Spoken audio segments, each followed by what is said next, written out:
$1.99. That could be yours.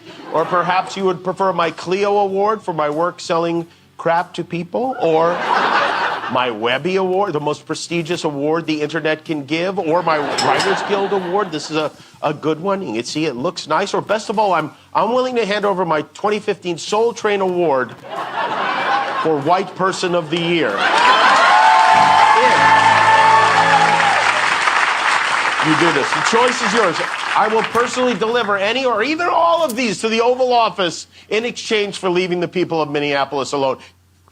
Thank you, Jimmy Kimmel. Fine American. I will throw in my, this is my fake billboard. Congratulations, Stephanie Miller, America's 36th most important radio talk show host. I can't, did someone steal my Buffalo Broadcasters Hall of Fame Award? I don't know, it used to be there. Yeah, it did. I remember. It was real big and pretty. It's also Trump probably stole it. ICE probably broke in here and stole my. All right, we've officially reached the most pathetic moment in the most pathetic presidency in the history of the world. Did you see him grinning like an idiot, like he's a kid getting a T-ball trophy at Chuck E. Cheese? It was really, I can't.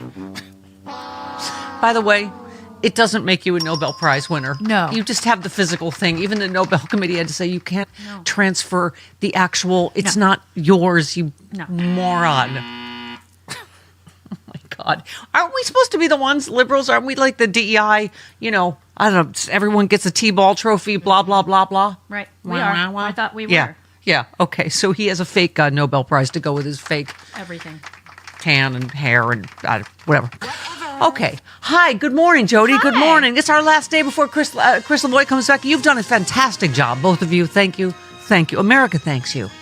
Bella did the funniest Photoshop ever of me and my husband, Bob Cesca, yesterday. Well, Stephanie texts Jody and I and goes, can either of you accomplish this? And I was like, I can accomplish it in 5 minutes, but it'll look like it was done in 5 minutes. That was the point. Yes. I look like I did it with a hatchet. First of all, Bob is 6'5", and I'm 5'7", so we were the same height. Yes. My head clearly doesn't go on my body. My hair looks like it's drawn in with a Sharpie. My neck is way too long. Mm-hmm. But she just used stock wedding photos of me and my husband. Yes. Bob Cesca. Yes. Okay. I wanted it to look like magazine clippings, like, you know. Yeah, like a hostage. Like a hostage thing. Hi, Bob. Because if you just tuned in, AI Wikipedia had decided that Bob Cesca and I are married. So I just took that ball and ran with it. I'm going to look it up now. Look up Bob Cesca now. Did they change it? No, don't change it. By the way, Army of Free Graphic Designers. Where are all the other wedding pictures? Where's the one with Bob in his Star Trek T-shirt and us on bicycles? Let's go. Right. Let's get some, Bella just did that in her free time between her 11 billion hours of work. Okay. Yes, there was so much. Oh, so many. Thank you so much, everybody, for your kind thoughts. Let's see. Mark said, now that AI Wikipedia has proclaimed Stephanie Miller and Bob Cesca as husband and wife, we must now wait 9 months in breathless anticipation for their super liberal progressive offspring to save us from this dystopian nightmare. A frightened nation salutes your copulation. Yeah, you might be waiting more than a little, for so many reasons. So many. You might be waiting. Well, because you're in your 40s now, so yeah, it's hard to not get sure the pregnant eggs in are your 40s. still good at 40. Something. Okay. Oh, Bay Area wants to know, does that make Bob king of Catlandia? Yes, because my last Photoshop was me as the president of Venezuela and also Catlandia. Why not? Sin says you're going to need a bigger fridge. That's true. That is true. That would bigger fridge would be first. So where are we registered? Oh, Rocky Mountain Mike said at the what is it? Kitty? The Star Trek bike shop. Oh, that's better. The Star Trek bike shop. And then someone else tweeted, I hate to be the bad guy, but there's something you really need to know about your wife, Bob. Shh, just everybody, shh. Can you just leave the young lovebirds for a moment of happiness? Just let me have something, America. This is really, Jody, I don't even know. I have a stack like this thick for Glenn Kirshner. I know. It's right? Because it's just, all of it. Insurrection Act, it's all illegal. What is Caroline? She is the she that's is ever did. She's on a roll. Can I just say? now. She really a is. bad one. It's just a joke about canceling elections that he's made again. Not a joke to him. Yeah. And excuse me, thank you, reporter from Ireland, for doing the job of our entire mainstream media and asking a real question. She's like, do we have that? He called her a left-wing hack. Yeah. Because he said He asked Renee the Good, question. because he asked, he's like, oh, are you asking my opinion? Well, she was murdered by an out-of-control ICE agent. Yeah. What everybody else saw. Oh, yeah, we have it here. Why was Renee Good unfortunately and tragically killed? Are you asking me my Yeah. opinion? Because an ICE agent acted recklessly and killed her unjustifiably. Oh, okay. So you're a biased reporter with a left-wing opinion. What do you want me to do? Yeah, because you're a left-wing hack. You're not a reporter. You're posing in this room as a journalist, and it's so clear by the premise of your question. And you and the people in the media who have such biases but fake like you're a journalist, you shouldn't even be sitting in that seat. But you're pretending like you're a journalist, but you're a left-wing activist. And the question that you just raised and your answer proves your bias. You should be reporting on the fact. Oh, my God. What about how the My far Pillow are we from her reporter? going to the top of Shut the What about the Mountain? My Pillow reporter person? Is that a real reporter? There's a Yes, the My Pillow person, reporter yeah. from the My Pillow Network. Yes. What, are you questioning the journalistic integrity of the Pillow Network? Apparently, I am. I really It's a want to little know. fluffy. I really want to know who stole my Bubba Award. I know. Where did it go? Did you put it? weird. Are you sure you didn't put it No, somewhere? I did not. I remember it being out here right there. another Maybe he's just time. stealing everybody's Yeah, prizes. another Yeah. time we got awards. Yeah. Yeah. Oh well. Weird. Okay. I remember you gave a bunch of awards Yes, a while ago yes. to Bella. It lived Oh, over to here Bella. for 1 hour, and then it went Oh, back. it might be over there. I don't know. Okay. I did give a fake award to Bella. That's Yes. right. I remember. Yeah. But okay. then it went back over there. Okay. Anyway, where was I? It's not your imagination is a blistering array. Oh, we are officially at the Show Us Your Papers section Yes, of we the are. Fascism. As I said earlier this week, we were at the hiding Anne Frank in the attic section because people are literally hiding people in their houses in Minneapolis and elsewhere. Christy Nome literally said, anybody, any American, you need to have your papers on you at all times. Has How many anyone, people have Jody, has passports? anyone read a history book? That's not okay. I remember when Arizona passed a law like that several years ago. Show us your papers law. Remember Yes. that? That got overturned because Yeah. it's completely against the law. Yeah. So we'll see. It's against the law, what she's And saying. plus, we'll talk to Glenn about this, but as we keep pointing out, Jody, ICE has no jurisdiction over American citizens. No. And they're taking Native Americans too. Yes. That's they're so voting. crazy. And they lost a few. Yeah. You don't know where the other Native Americans uh-huh. are. The other, of course, heartbreaking news is Renee Good was still alive. Yeah, I figured she when the was. bystander physician asked to check her pulse. She was alive when ICE refused to let him help. She was alive when they told him, I don't care. So that is officially totally murder because even if he Think of had what been her hit by last the car, moments- that's not right. Yeah. You- and think you what her last paid. moments were like when she had to Absolutely. hear, you bitch. Yep. Those were the last things she heard. It's the whole thing. It's and God bless you, Minnesota. I got to say, wow, Minnesota Nice is being tested. The fact that they are staying as peaceful as they are in the face of this just onslaught, this assault, I don't know if you've seen videos of ICE agents just assaulting people For no reason. Just knocking them over. I mean, it's insane. Oh, this is the Show Us Your Papers part of fascism we're at. In every situation, we're doing targeted enforcement. If we are on a target and doing an operation, there may be individuals surrounding that criminal that we may be asking who they are and why they're there and having them validate their identity. That's what we've always done, in asking people who they are so that we know who's in those surroundings. And if they are breaking our federal laws, we will detain them as well until we run that processing. I told you the story of this poor driver from Bahrain that I had the other night to this anti-choice. Jody gets to all the fun stuff. She got to go with her mom, Carol Burnett, to the front screen of the finale of Palm Royale with Charlize Theron and everybody. I got to go talk to anti-choice idiots. Anti-choice Gen Z. That is Oh, scary. God. That is really, really scary. God. They're not even good at doing the talking points, the anti-choice talking points yet. It was like, oh my God, is there an end to this gotcha question? But the baby's in the womb, and I was in the womb a year ago, and now I'm here. Anyway, but I'm telling you, he literally physically, he heard my conversation with my friend, turned around with his papers. He's like showing them to me. I'm like, sir, you don't have to, I'm so sorry. This is not what America is supposed to be. But he's terrified. He's asking me for advice as a normal American. Should he and his daughter flee America? And you hate to have to say, yeah, you probably should. He's on a work visa. She's on a student visa at UCLA. But it's just, anyway. Well, I remember when Arizona passed that law, I was working for a Yeah. company and we had to do a shoot out in Arizona. And an old drummer of Lonnie's, his name is Steve, and he's brown skinned. Yeah. And I said, because we were driving. Yeah. And I said, Steve, bring your passport. That's Just in insane. case, bring That your is passport. insane. My mom has By the been way, carrying her passport I don't with blame her. everywhere, just I don't in blame her. case. Like, I'm By the way, terrified for speaking her. of gotcha questions, so what happens in the Palm Royale I'm not telling you. Jody. It's available. Oh, is it? Yeah. Oh, all right. Never mind. I'll just watch It's it very tonight. sweet. I almost had to have Lonnie come over last night because I lost the sound. My Roku.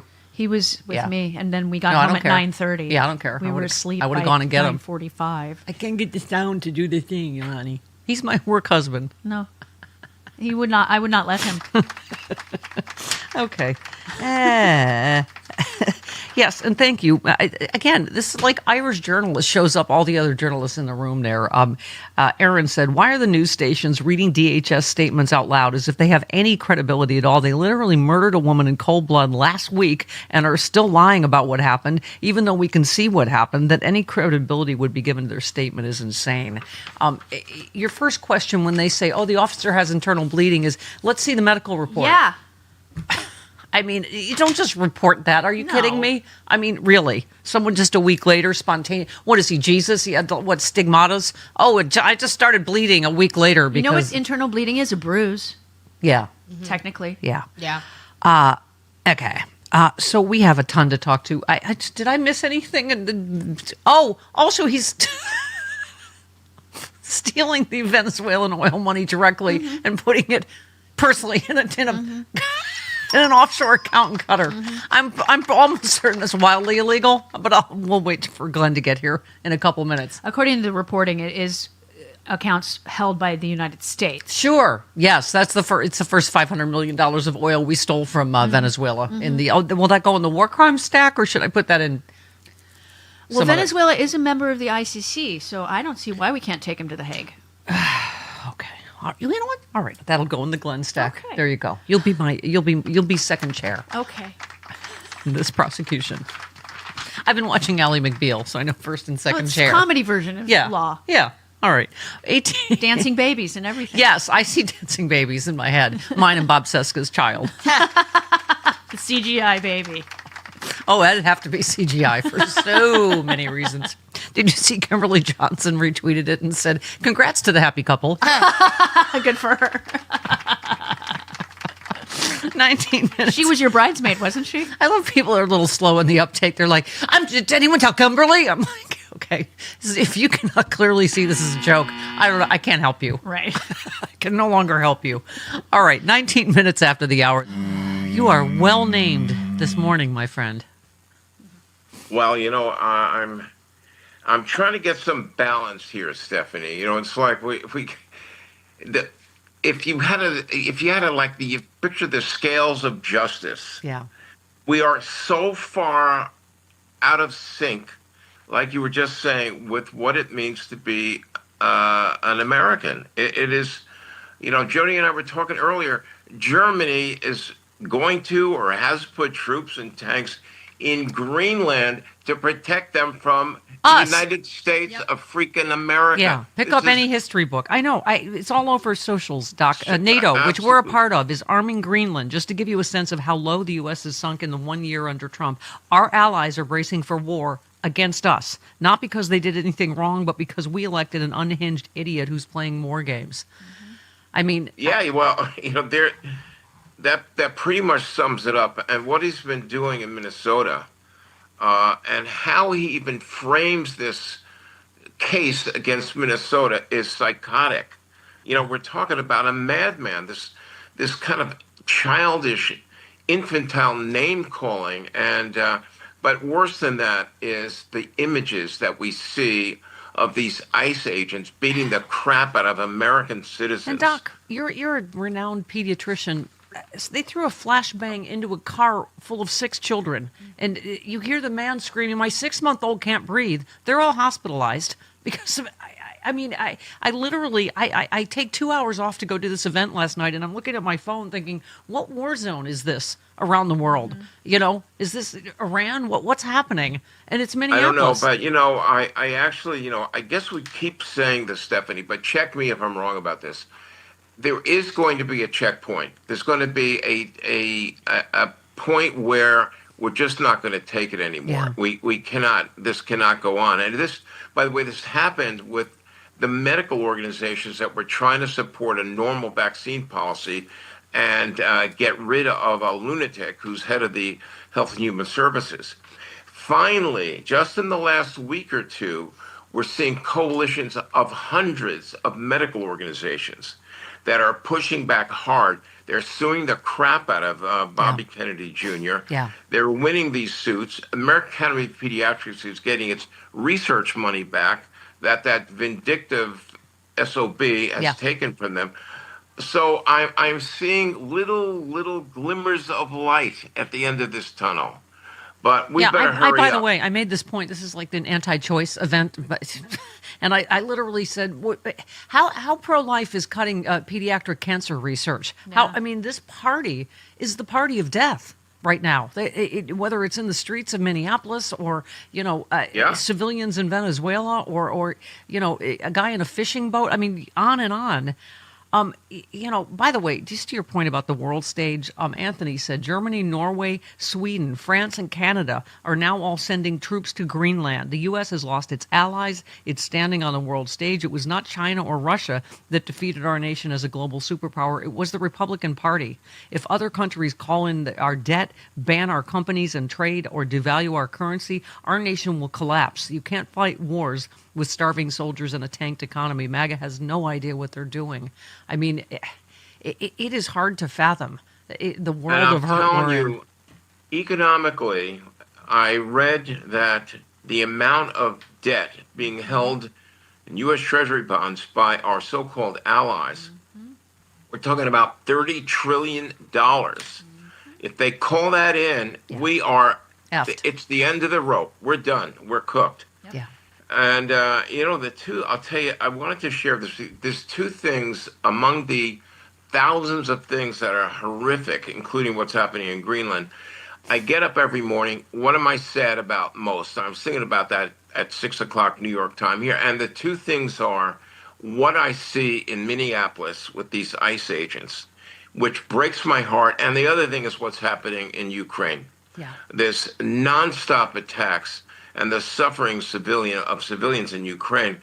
These are the 2 things that are kind of my baseline depression. But I'm telling you, Trump just said yesterday, Putin wants peace more than Ukraine does.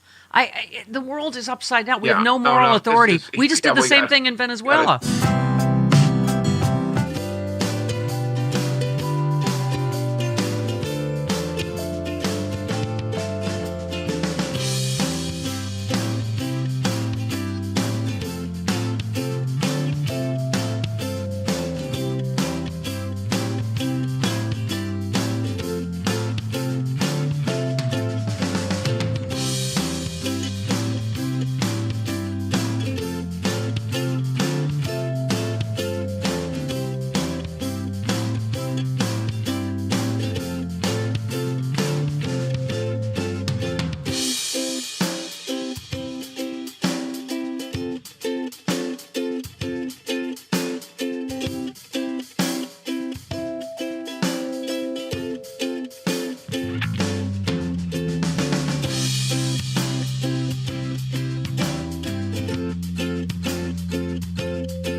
Ricky Martin last night at the Palm Royale screening. Whatever. They turned it into a mild surprise. Do you know how much repair I have to do with all the names you drop in here every morning? It's just broken cement floor, everything. That's what happened to your award. Yes, you dropped a name on it. All right, 25 minutes after the hour, Glenn Kirshner. Oh, I forgot. I'm sorry. I did forget another crime. Allison Gill, our friend, said, breaking medical examiner says death of ICE detainee was a homicide. A witness said he was choked to death by guards. Yep. So don't tell me we're not at the camps part of this, because we are. I keep saying it, Jody. People are dying in our camps. And we're responsible. I mean, as a nation. Yeah, exactly. Larry the mailman in the besieged Minneapolis. Hey, Larry. Hey, I love you gals. You're doing a great job. Thank you, honey. Just want to issue a warning to all my fellow Minneapolitans that this is the weekend that we must stand down. We are being tested. Yes. Tomorrow, especially, there are hate marches going to be in the Cedar Riverside area, so we cannot give them any fodder. There's a bunch of different states with hate groups, and they're going to try to provoke us so that we give Donald Trump the violent reaction, hence martial law. So stand down. Yep, absolutely, Larry. Well said. Do we have 14? Mayor Jacob Fry. I mean, obviously, this is what Governor Walz and they're trying to say is that they are really being tested to the breaking point. Here's the mayor. This is not sustainable. This is an impossible situation that our city is presently being put in. And at the same time, we are trying to find a way forward to keep people safe, to protect our neighbors, to maintain order. We cannot be at a place right now in America where we have two governmental entities that are literally fighting one another. Why are we put in this position? We're put in this position because we have approximately 600 police officers in Minneapolis, and there are approximately 3,000 ICE agents in the area. Yeah, That's it's ridiculous. insane. Oh, by the way, I can't believe I got, in the light of all your name dropping, I forgot to mention we have Jocelyn Benson on the show today. That is a lot. We have a legal lady and a legal lad. She's running for, of course, governor of Michigan. She's the Secretary of State. She's fantastic. She is. Can't wait to talk to her. Karen in Chicago. Hello, Karen. Good morning. Yes, we need all of the legal ladies and lads to tell us how this is supposed to work. Yeah. But a couple points. Yeah, a couple points. I actually wanted to apply to be the towel girl for Ricky Martin. Love him. Stephanie. Yes. Stephanie. Yes. That picture of you, the Photoshop. Yes. Meow, girl. Thank Meow. you. Yeah. And also, let me. Oh, just that was say, these people, the Queen of Catlandia, not my wedding picture. Okay, got it. Thank you. Very, very nice. Yes. It's your contact photo now. Okay, so I just want to say, though, that, these Republicans, we are here because of these Republicans. These Republicans had the audacity and the brazen shamelessness to invite Stuart Rhodes to sit in a hearing. Yep. And good on Jared Moskowitz for calling that out. He is a seditious conspiracist. And so that means that any of those Republicans who invited him there and who are not fighting against this, they are as well. Yeah. Seditious conspiracists. Yes. Thank you, Jared Moskowitz, for keeping an eye out for Stuart Rhodes. I can't help myself. I know, it's easy, You know though. how it He is. deserves He it. only has... One good eye. Yes, exactly right. Well, he shot it out himself, He did, so we sorry. can make and fun he's of also him. a terrorist, so, Yeah. All right, Glenn Kirshner next.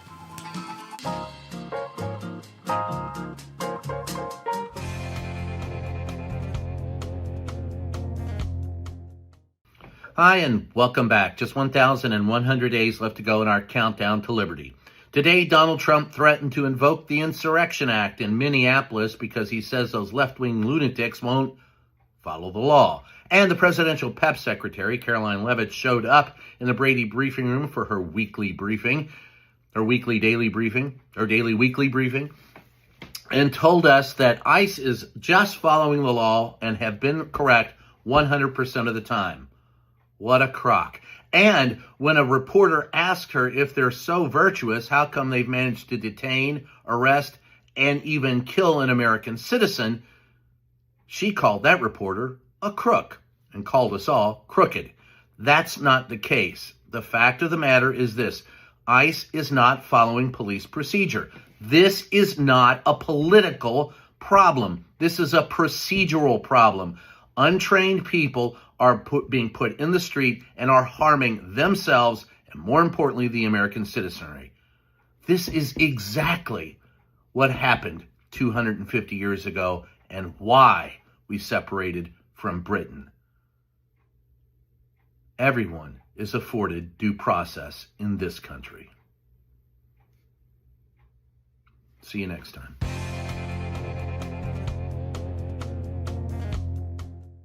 Hi everybody, this is Bob Circosta, and it's time for another Bob's Best Buys. And today we're talking about pain, something we can all relate to, right? Whether it be stiff joints, sore knees, or those everyday aches and pains. Well, now there's a way to help control the pain, and it's called Artrex, a cream that works. From the team at BioVed, Artrex is activated by Ayurveda, an ingredient that's been around for 5,000 years. It focuses on natural wellness, promoting circulation, and helping to fight inflammation.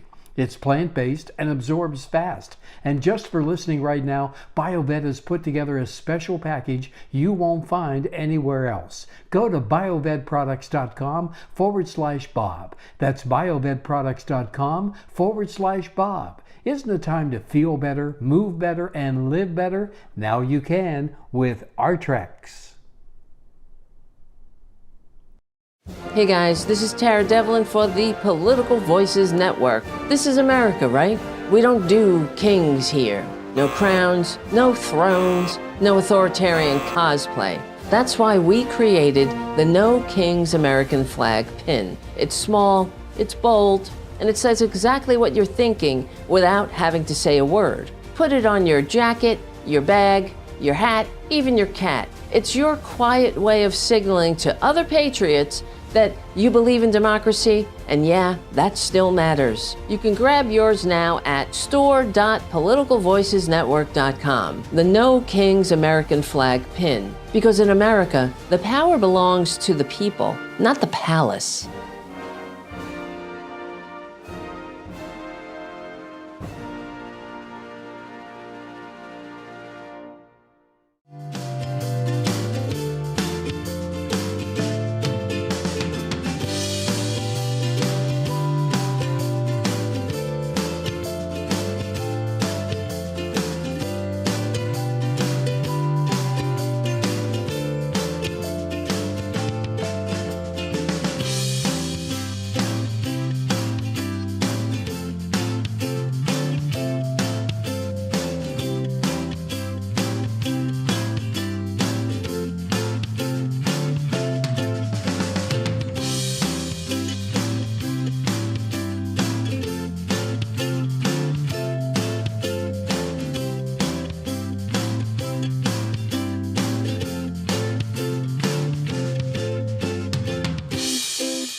Can you think of any legal liability he could face on the back end of this presidency? Well, there's going to be legal and I think criminal liability for multiple members of this administration, certainly including Stephen Miller. They continue to just violate the law, violate the Constitution, violate our moral standing and values as Americans.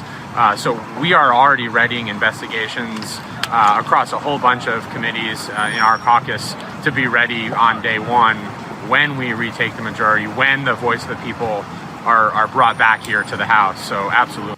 Yeah. Wow. Hey, that's our first question for, you know Thank who. God. Former U.S. Attorney Glenn Kirshner is here. Get me Glenn Kirshner. Glenn Kirshner. Former 30-year federal prosecutor Glenn Kirshner, I can listen to him talk all day. who has answered the call for his country once again. Glenn Kirshner. MSNBC legal analyst Glenn Kirshner. On the Stephanie Miller Show all day. Piercing blue-eyed Glenn Kirshner. We got that Glenn Kirshner now, and I feel okay. Good morning, Glenn Kirshner. Good morning, Steph. The illegal stack gets bigger and bigger. I believe it's Keith Ellison, the Attorney General there, and others have said preserve evidence because there is no statute of limitations, first of all, on murder, is there? And all of these people, I think he was the representative was talking about Stephen Miller, right? I mean, immunity does not extend to them, does it? Immunity doesn't extend to them. Of course, we'll see who Donald Trump pardons on his way out the door. It wouldn't shock me, Steph, this is going to sound hyperbolic, if he delivered pardons to his entire executive branch. That would not surprise me. If he does, we better go into court and fight those pardons. Yeah. So where do we even start this morning? Trump threatens to use Insurrection Act. We knew, obviously a lot of us called this, including you. It's an 1807 law. Keith Ellis, the Attorney General, as I just was mentioning, responded to Trump's post by saying he would challenge such an action in court. He's already suing to try to stop the surge by the Department of Homeland Security. He said, Tim Walz said, I'm making a direct appeal to the president. Let's turn the temperature down. Stop this campaign of retribution. This is not who we are. Well, it's who he is. It's who Trump is. But everybody, people are saying this out loud for a while now. This is what he wants: Insurrection Act, martial law, cancel. And he's made it was the second or third joke about canceling elections yesterday, right? Yeah, and we can do no better than to quote federal court judge April Perry, who litigated Trump's attempted deployment of the military, federalized National Guard troops, to the streets of Chicago. Judge Perry said Donald Trump is pouring fuel on a fire he started. That is why he's doing what he's doing. He wants to create the chaos and then use the chaos as an excuse to invoke the Insurrection Act and deploy the military. So, Glenn, I vacillate between not wanting to, get into despair or fear. But, if we can count the number of times someone has said, don't worry about that, he can't do that, right? He can't cancel elections. Well, what do we do? Obviously, Chuck Schumer, other people are talking about, what are we doing? What can we do to make sure that we're not, taken unaware? Because I don't think he'll stop at anything to stop or meddle in these midterms. The best thing for us to do is to get out into the streets in numbers that are not just 3.5% of the population, but 50%, 60% of the population. That is the one thing that we know can topple a dictator. We have to remain peaceful, but it's so hard for us to galvanize around any one issue when there are 100 abuses by Trump and company every day. But at the end of the day, if we despair, if we get depressed, and if we disengage, we're giving them exactly what they want, and I won't give them that satisfaction. They're setting the stage, Glenn. Deputy Attorney General Todd Blanche calls what's happening in Minneapolis an insurrection and threatens to go after Governor Tim Walz and Mayor Jacob Frey over their quote-unquote terrorism. It's, up is down, black is white now, isn't it, in terms of everything we're watching in Minneapolis? Trump's law enforcement officials are terrorizing communities, and Trump is trying to send the signal to them that if you kill the citizenry, we will pre-clear you without an investigation. That's exactly what they've done in the Renee Good case. And what that does, it inspires more deadly force by law enforcement, federal law enforcement. Glenn, we just opened the show with the heartbreaking news that the new reporting is Renee Good was still alive. When the bystander physician asked to check her pulse, she was alive when ICE refused to let him help. Is that not another crime? You tell me. So that's an interesting one. And what I'm more concerned about and outraged about is the report from the fire department about the nature of her injuries. We can talk about that. The New York Times broke that. But so here's the thing. I hadn't heard that yet. What? Yeah, I'll read it. It's one sentence, and it's outrageous. But here's the thing. Once you have seized somebody as a law enforcement officer, and when you shoot them and disable them, you have seized them. Do you know, Steph, you are now responsible for rendering aid to that person because that person is no longer a threat. It's now a person in need of medical assistance. Of course, the gunman just kind of, jauntily walked away. But here's the thing. Just because somebody in the crowd yells, "I'm a physician," it doesn't mean that person's a physician. It doesn't mean that, you have to let that person run to the body as opposed to wait for the first responders, the first EMS and the fire department to arrive. Now we know the fire department arrived. Here's what the New York Times reported this morning. Renee Good had 2 apparent gunshot wounds to the right side of her chest, another on her left forearm, and possibly a 4th on the left side of her head. Now, I'm not going to start to unravel. I've seen 1,000 autopsy reports. how those 4 apparent gunshot wounds were inflicted. Mind you, Steph, we can often have a through and through to the forearm that re-enters the body. So one bullet, one projectile can create 2 entry wounds, but the placement of these wounds, Steph, screams out for a federal law enforcement investigation of this use of deadly force. Of course, the feds aren't going to do it, so the state must do it. Yeah. And another layer of tragedy, her dad is MAGA. Her dad voted for Donald Trump. And he was asked about it on CBS, and he's just a sociopath. He's like, oh, really? Oh, well, that's great. And then a bunch of word salad about the father being heartbroken. I mean, we've crossed so many Rubicons at this point, Glenn, I don't even know what to say. I opened with this one. Medical examiner says death of ICE detainee was a homicide. Witness says he was choked to death by guards.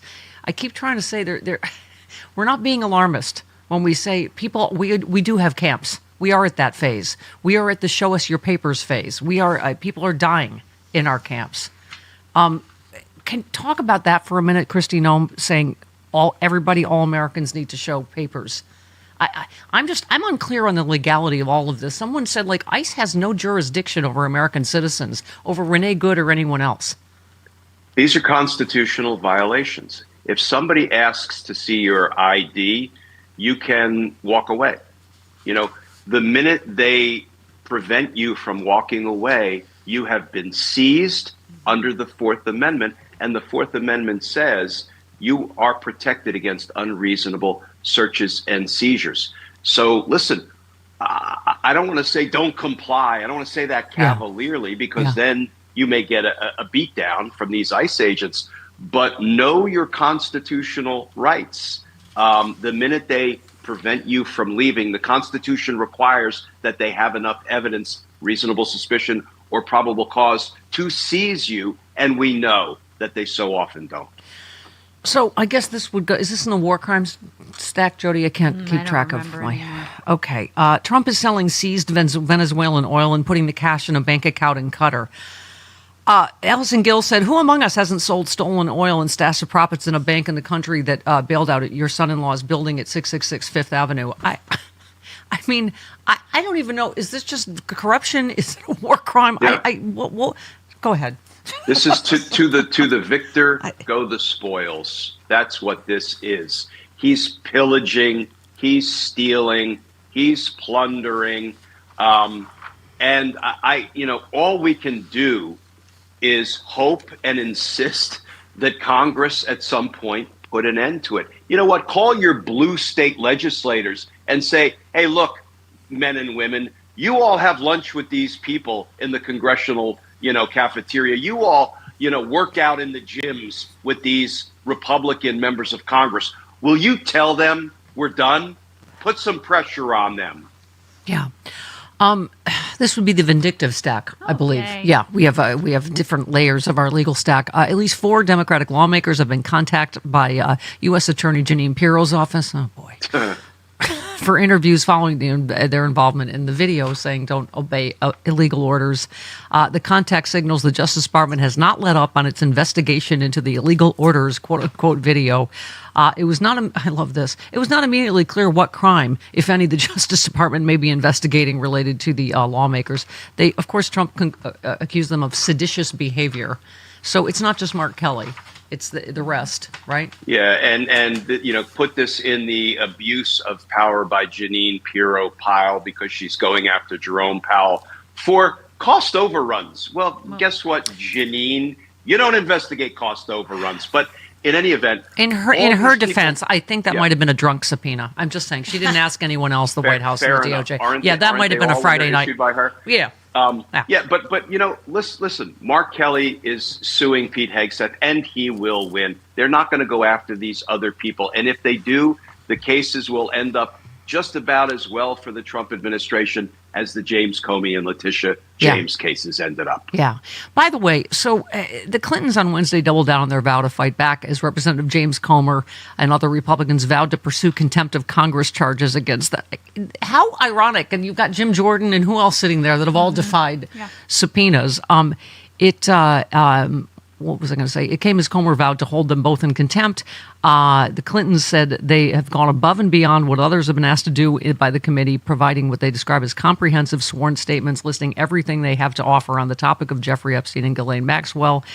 They said President and Secretary Clinton swore to the truth under penalty of perjury. James Comer hasn't told you that, and he has instead resorted to lying in every appearance he's made this week. We are fighting back with facts and accountability. He is lying with impunity.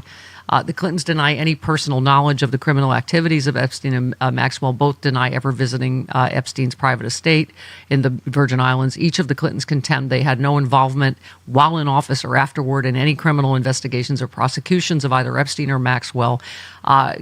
President Clinton said, to be clear, I had no idea of Mr. Epstein or Ms. Maxwell's criminal activities, and irrespective of any intent either of them may ever have had, I did not take any action for the purpose of helping them to avoid any type of scrutiny. So talk a little bit about that. So Steph, the reason that Comer and company are engaged in this distraction is because they don't want to release the Epstein files. What does that tell us? If there was incriminating evidence about Bill Clinton in the Epstein files, they would have released those files. Yeah. And so this is a distraction. Listen, the Department of Justice is in violation of the federal law in two ways, the Epstein Transparency Release Act. One, they failed to disclose everything by the 19th of December, and two, they failed 15 days later to submit everything to Congress to explain why they'd made redactions, why they haven't disclosed some things. So I can only hope that the judge in New York, who now has this in his hands, Judge Engelmayer, will appoint a special master and a monitor, because we have to get these files at least into the hands of the judiciary or a judicial surrogate. Because think about it, a quick parallel step. Bill Barr lied to us about the Mueller report. When did we learn the true nature of the report? When a federal judge, Judge Reggie Walton, got the Mueller report into his hands and issued an order saying Bill Barr lied. Yeah. Yep. Let's end on a couple good news stories from out here in California. So the federal court has upheld our new congressional districts in a major victory for Gavin Newsom and the Democratic Party. Federal court in L.A. said California can use its new maps. Attorneys for the GOP had said the Prop 50 was unconstitutional because it illegally favored Latino voters. I mean, we absolutely did this the right way in California. We put it to a vote to the voters who overwhelmingly voted for it. Right. Texas was illegal. Yeah, go ahead. How delicious is it that the Republicans picked this fight in Texas? Yeah. Yeah. Not only did they lose in that, they lost in their state, and they inspired big wins for the Dems in California, which is a little bit of karma, isn't it? Yeah, they started this fight and we're ending it. We're Patrick Swayze and Roadhouse. All right. Now you can't leave. Wait, Chaz Palminteri and something. All right, yeah, now you can't leave. Okay, and then this one. U.S. District Judge David O. Carter dismissed the Justice Department lawsuit demanding California's voter rolls, calling it unprecedented and illegal and a threat to American democracy. He warned that centralizing voter data would chill voter registration, that was the point of it, and cause Americans to fear misuse of their personal information.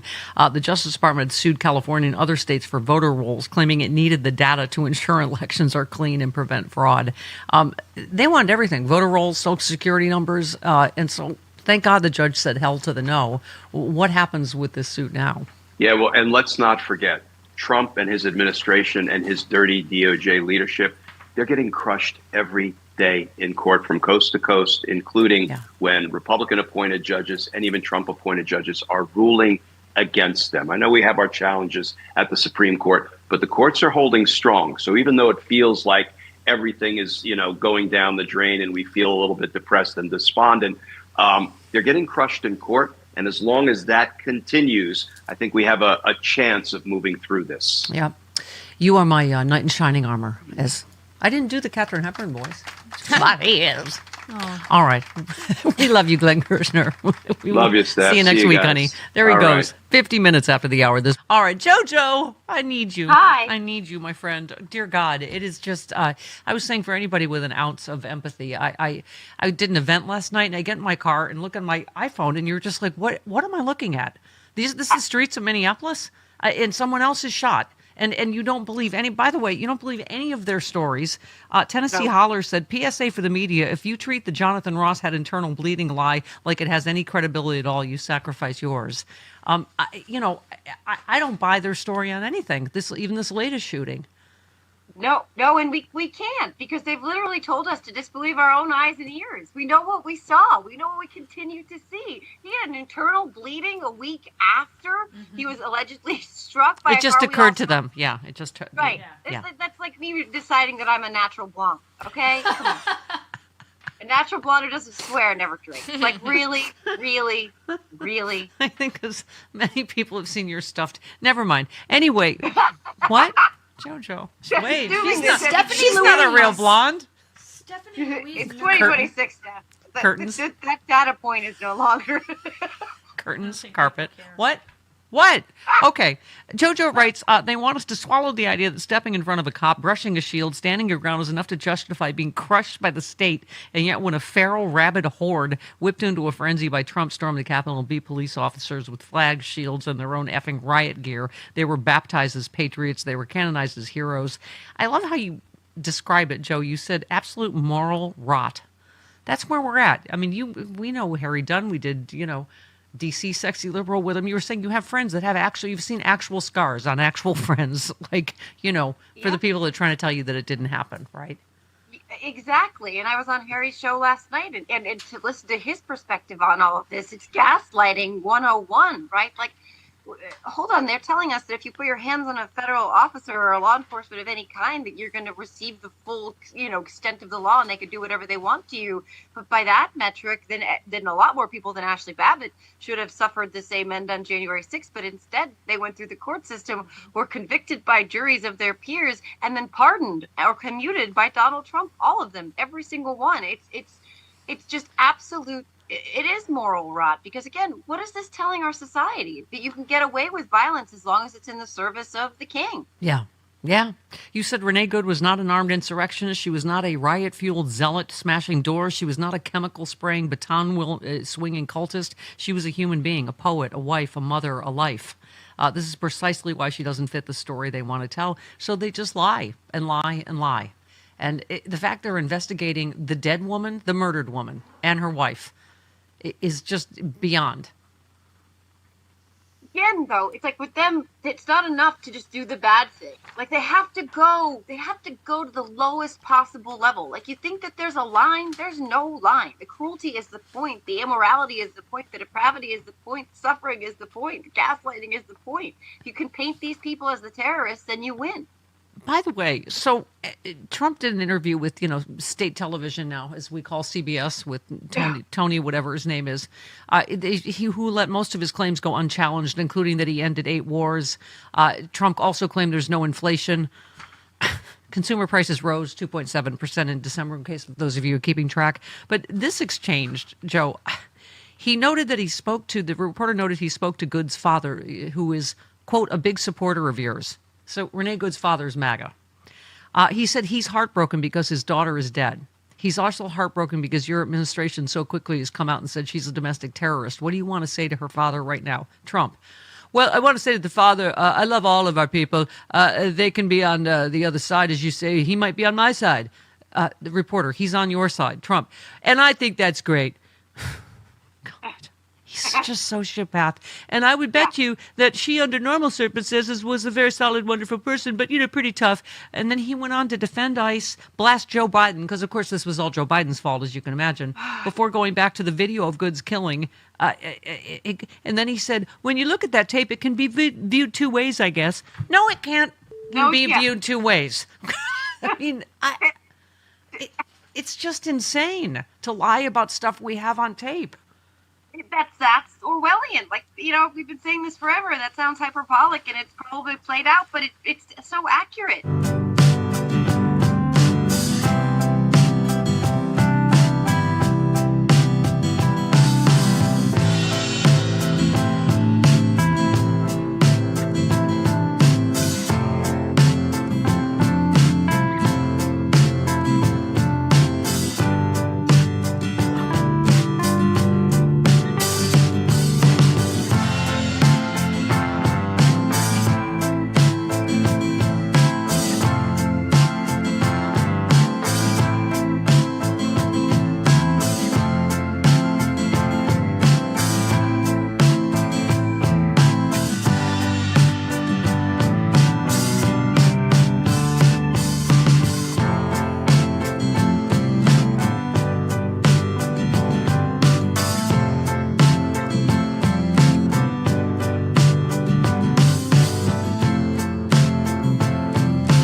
Stephanie.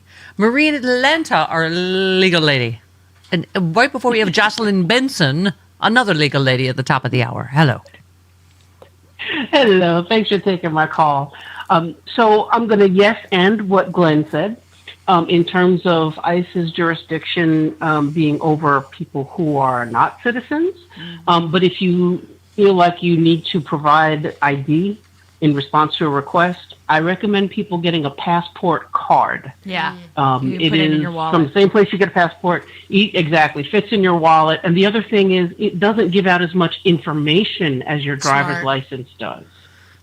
So think when you're handing over ID at any point when somebody's asking for it, if you don't have to provide your address, if you don't have to provide proof of being a licensed driver, give them your passport card. It's a government-issued photo ID, which is all they need. I just can't believe we're having these conversations in 2020. What year is it? 26. Oh, my God. It just started, right? 2026? Yeah. Oh, my God. It's been the longest year ever this week. The only thing I have to be happy about is my marriage, Bella, as you know, to Bob Seska. I want to keep the Handmaid's Tale fiction posted. Happily married with 4 boys: Jaden, Caden, Raiden, and Braden. That's funny. Yeah, we got busy real quick. McKinley, Kaylee, Brayley. Will said, Mazel Tov, but for real, Mama, isn't Travis Bone have many things to say about your marrying Bob? Given this, I was like, that's right. Cecily and Trevor were our married names when we go all Handmaid's Tale. That's how we were going. I like that. We look like a nice picture from a nice couple from Napa, don't we? Wasn't that his wedding reception? Yeah, that's our undercover straight. Yeah, that was his actual wedding reception, wasn't it? Yes. Look like you're going to Nantucket for the weekend. It does, doesn't it? It does. It looks like we winter in Telluride.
The Stephanie Miller Show.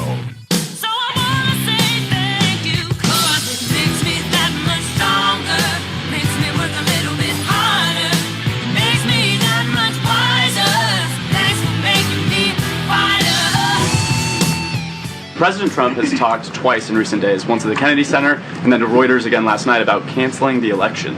Why is he talking about this? I believe you're referring to the president's interview at Reuters last night. I was in that interview. It was a closed-door interview. Obviously, there was not audio or video. The president was simply joking. He was saying, we're doing such a great job. We're doing everything the American people thought. Maybe we should just keep rolling. But he was speaking facetiously. Oh, now I get it. Oh, now it's funny. I know, it's hilarious, right? The right so many people died for. I know. Oh, it's such a, okay. Funny. Oh, my God. Let me wipe my eyes. Okay. Hey, you know what? Here's someone that might have something to say about that. I'm going to try not to fangirl all over her. I know. But Michigan Secretary of State Jocelyn Benson joins us now, who is running for governor of the great state of Michigan. Good morning, Secretary. Good morning. And just to set the record straight, we will have an election this fall, no matter what. Yay. Just get that out of the way right away. Can't believe we have to say that. But, you know, Secretary, it's interesting. I saved this thread for you, Allison's threads. It's wild how many people in my comments right now are shouting we shouldn't worry about Trump saying there shouldn't be midterms because he can't do that. I've literally lost track of the things he can't legally do that he's done thanks to a complicit Congress just this term. How would you respond? Or Supreme Court. Yeah, absolutely. Yeah. And so we have to stay vigilant. But we also have to see there's sort of two tactics here. One is to try, and he may issue an executive order. If he does that, he'll be, that's something that's illegal, and I think pretty clearly so. The states run the election. Mm-hmm. The federal government and the president has no authority to cancel an election, no matter what they say. But the second strain is the narrative, the fear, the confusion that have been tools of this administration all the way back to 2017 when he first took office. So we also have to see that this is an effort to confuse the American public, cause doubt about not just whether there will be an election, but whether it will be free and fair, invoke fear about what could happen if I vote. Am I going to, is something bad going to happen? All of these are tools, long-standing tools of voter suppression and of dismantling democracy. So we as citizens have to be vigilant against that and push back so that everybody knows, not only will there be an election, but it's up to us to make sure it's free, fair, and fully participatory. Secretary, I'm so with you because I feel like we can't fearmonger, but we also, I think, have to keep saying it out loud, as Governor Pritzker and others have, that he is outwardly threatening to invoke the Insurrection Act. I mean, he's saying it out loud. He's threatening martial law. He recently floated about seizing the ballot boxes. Can you address, just the legality of any of that and how we stop it? In a moment like this, it's state officials who are the ones who have to light the candles to get us out of this darkness, but also stand firm, refuse to bend the knee, and protect the law, enforce the law. So yes, there may be these efforts. We're seeing, them play out, not just in California and Oregon, but of course in the tragedy that's unfolding in Minnesota. So yes, we should expect this administration will use every tool that they can and pull every lever that they can to invoke fear, create confusion, and ultimately dismantle democracy. Let's not forget what we went through in 2020. And I went through it firsthand. I saw firsthand how low they will go to invoke every tool they can to try to take away the voice of the people. We have to vote anyway. We have to volunteer for our elections anyway. We can't be afraid. We can't be deterred. We have to recognize that fear and confusion is the weapon that they're using for oppression and division. And instead, we have to stand firm. And state officials have the most and most significant authority to stand firm on behalf of the people in our respective states. And that's why I'm running for governor in Michigan. If only every state had as awesome a Secretary of State as, say, Michigan does. Right. You know what I mean? Yeah. Many do. Cisco Aguilar in Nevada, Adrian Fontes in Arizona. Thankfully, a lot of battleground states, we have been, even Republican Secretary Brad Raffensperger in Georgia, we have been through the fire over these last several years. So we know what it takes to protect democracy. We're ready, whether we be now governors or secretaries of state. but I've seen there's never been a more critical election for electing state leaders who will stand guard over our democracy in 2028, and that ultimately is going to be a big issue this year. Yeah, Secretary, I wanted to quote Governor Pritzker exactly. He said the National Guard being called into major cities is really about him trying to tamp down voting and possibly seize the ballot boxes and decide who won the election himself. So I feel like we need to keep saying it out loud, not to fearmonger, but so that it's less likely that he can do it, that he can get away with it. Yes. So let's talk about. So first of all, I love the Charlie's Angels pose you did with Governor Whitmer and Dana Nessel.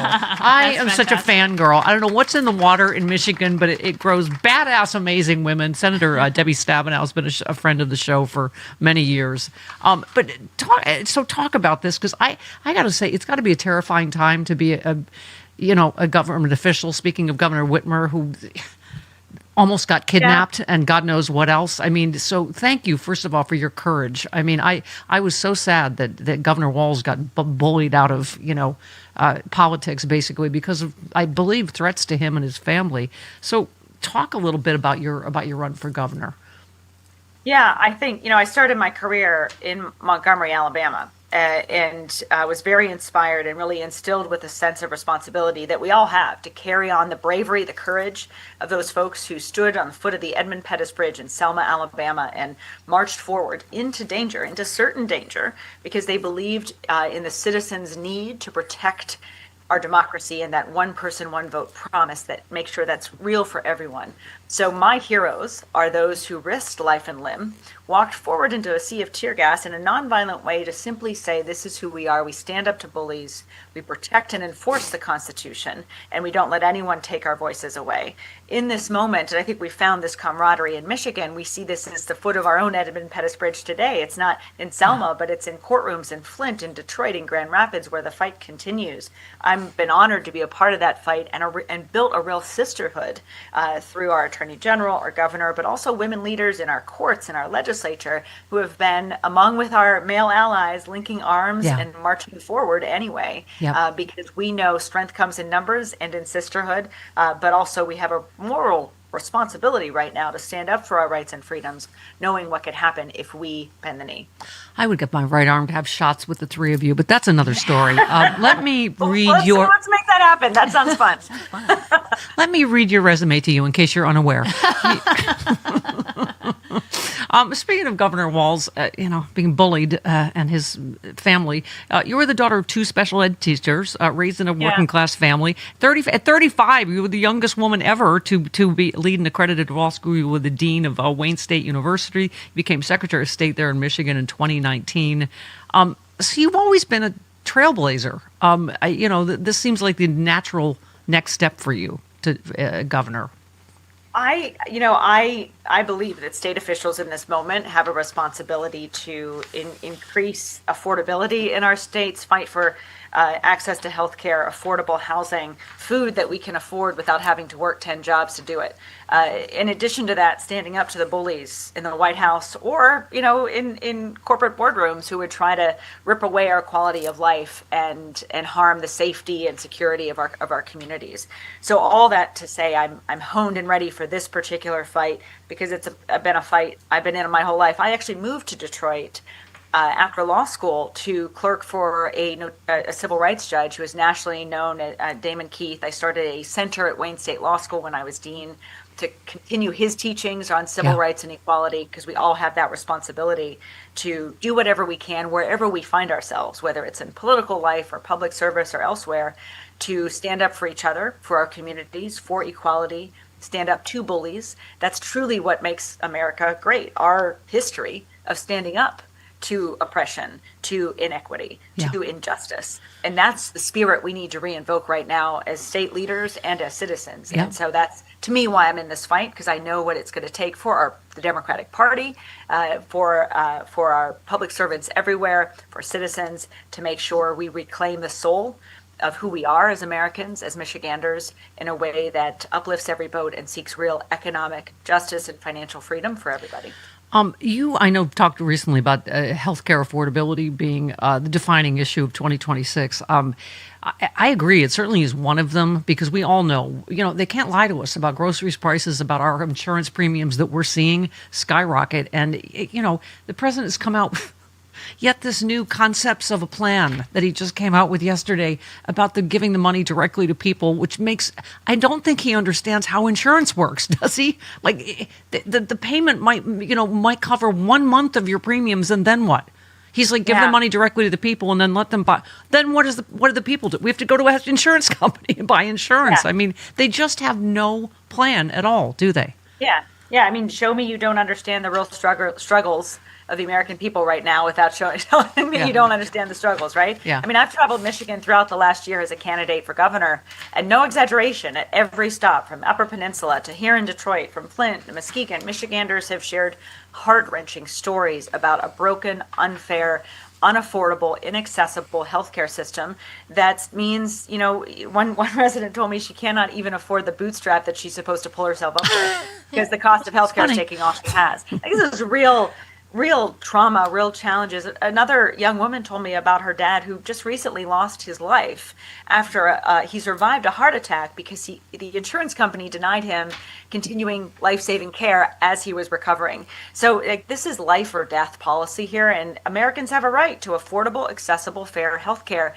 and leaders have a responsibility to make that as accessible and seamless as possible for ensuring that instead of a system that puts profits over patients, we're actually working to center healthcare decisions and healthcare accessibility around the needs of the patient and the recommendations and vision of our physicians, doctors, and nurses. Yeah. I cannot think of a better candidate, honestly, when our main threat is to our democracy. That's why I'm wearing it's the democracy stupid t-shirt, to free and fair elections, to the rule of law. I have Glenn Kirshner on every Friday, secretary on this show, and every stack, is this legal? No. Is this legal? No. I mean, it is a blistering amount of illegality. Somebody threaded, being American is checking the morning news to see if our government has invaded Greenland, bombed Iran, or murdered Americans in Minnesota. I mean, it is a hugely stressful time. And this part of your mission statement here, you said, in the face of threats to both herself and her colleagues, Jocelyn oversaw two of the highest turnout and most transparent elections in the state's history. That cannot be more important, to have courageous warriors like you. Oh, by the way, the book is The Purposeful Warrior by Jocelyn Benson. I highly recommend that. But where do you get your courage from? I mean, where do you, in the face of people, understandably, like Governor Walz saying, I'm out, threats to my family. I know you've talked about the threats to your family in the past. Yes. Well, I recently got a puppy. So that's all that matters. Hide it from Kristi Noem. Yes, hide it from her. Yeah. But I mean, look, the next governor of Michigan has to be prepared to build an economy that works for everyone while standing up to anyone, no matter how wealthy or powerful, who would threaten our rights, our freedoms, and our democracy. I've done that as Secretary of State. I honed my ability to do that in Selma, Alabama, working with, talking to, and being inspired by those who did the same thing 60 years ago, so that our country, our government, could live up to its promise of its founders. So this is what this reporter said to Caroline Leavitt yesterday, Secretary. I know you must have been so struck by it. He said, people have died for this right to vote in this country. Does the president think it's funny to talk about canceling elections? Yeah, it's I mean, look, he talked about this in May of 2020. He's been attacking election officials since then, who are just trying to do our jobs. But every attack, every threat, every armed protester that shows up at my home, and there have been notorious moments of that, only emboldens me to dig deep and think about John Lewis and all those foot soldiers who've come before us, who have fought and have bled and have died for this right. To simply ensure we as citizens can hold our elected officials accountable and elect leaders who reflect our values. That is a bedrock of who we are as a nation. And state officials right now, leaders and citizens, have a responsibility to stand up unequivocally and unafraid if we're going to enable our democracy to be stronger and more robust and healthier. on the other side of this. That's what I'm fighting for. That's the Michigan I'm fighting for, a place where everyone has a voice, where the economy works for everyone, where the government truly serves every person, no matter where you live or your zip code or who you love. That's, to me, what we need from public servants, from leaders right now. And I plan and intend to be a governor here in this great battleground state of Michigan, who demonstrates that moral responsibility we all have to stand up for each other and for our rights into the future. Speaking of the Motor City, it just occurred to me, speaking of standing up to the president, did you ever think in your lifetime you would see a president yell you and flip the bird to an auto worker at the Ford?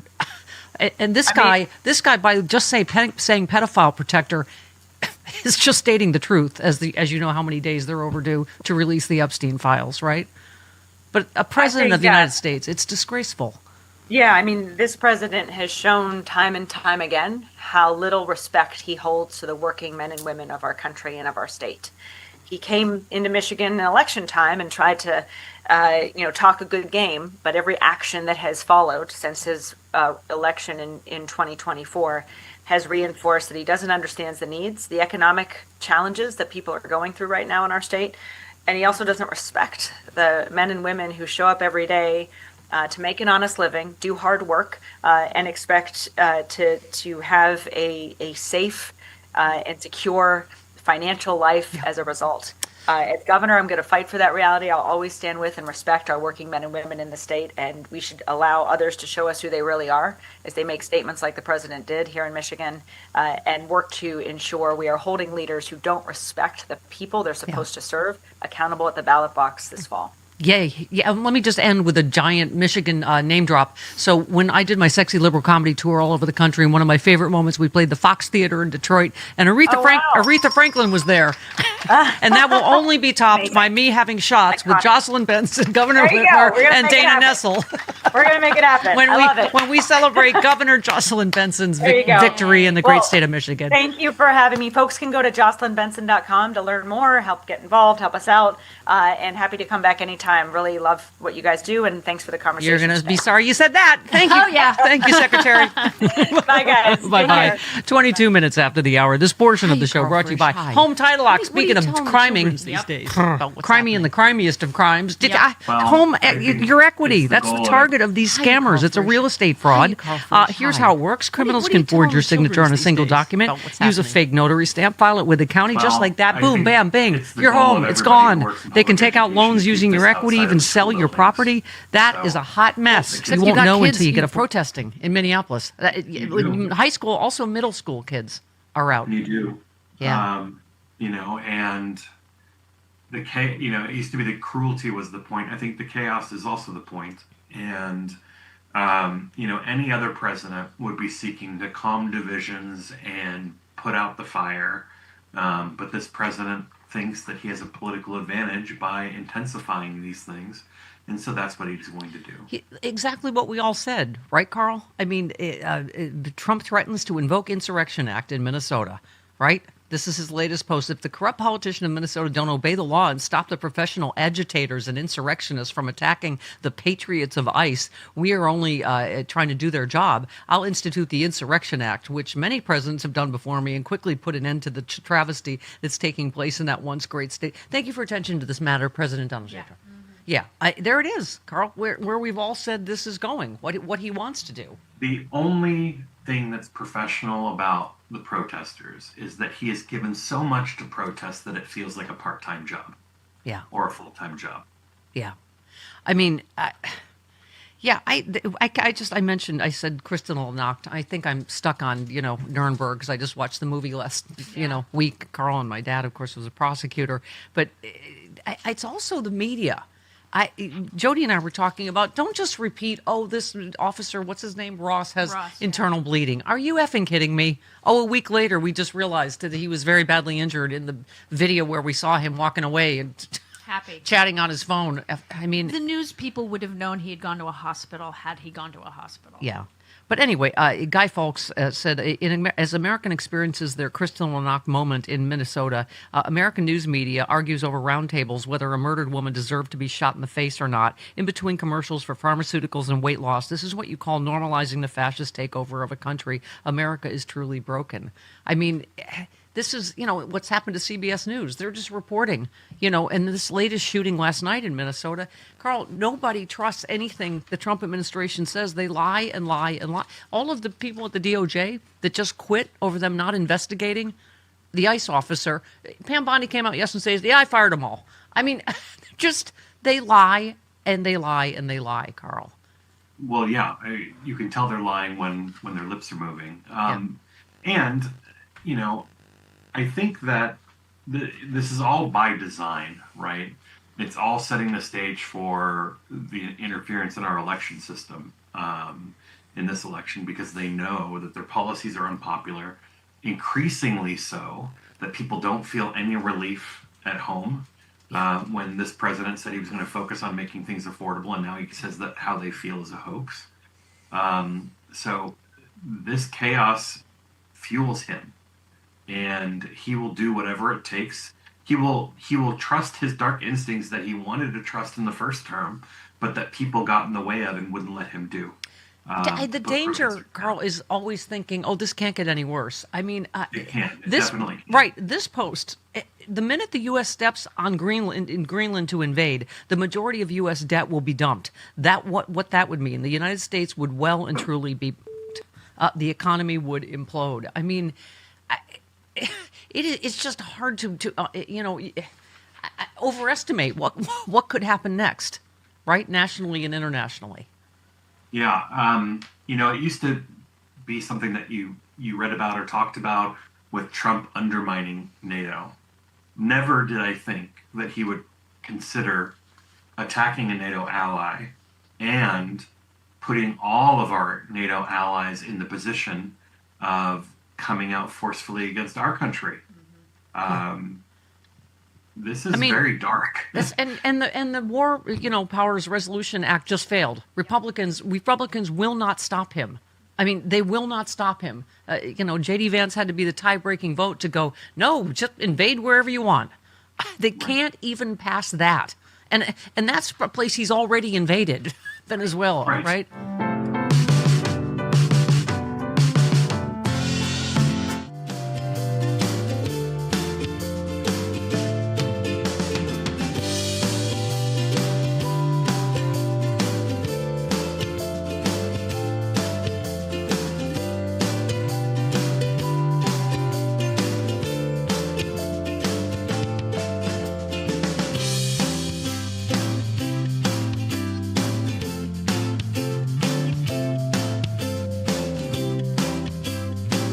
Of Michigan. Fantastic. People have resorted to just to posting in all caps. Trump invaded a nation and stole its oil and then said he's going to sell it and only he will control that money. Then he did it and put $500 million in an account in Qatar, and it's not even a story. Thank you. Thank you. Thank you. Can I just say journalism award of the day doesn't even go to one of ours, the Irish journalist. When Levitt said, why was Renee Good killed? And he said, are you asking me my opinion? Because an ICE agent acted recklessly and killed her unjustifiably. Mm-hmm. So for that, he got called a left-wing hack. Yes. Because you're a left-wing hack. If you think have facts. You watched a woman get shot in the face 3 times. Right. Yeah. Okay. Mm-hmm. In the middle. Mm-hmm. Okay. All right. Seth in L.A. Go real quick. Hey, Seth. Real quick, Mama, you're right. It's about suffering from a lack of imagination. We've got to be prepared. He's not going to shut the elections down. He's going to send ICE thugs in to just close polling stations. Yeah. Yep. He's going to try everything. Everything. You're absolutely right. Yeah. He's going to do all of the above. Let's be prepared for all of it. My personal comedy, Jesus. John Fugelsang next.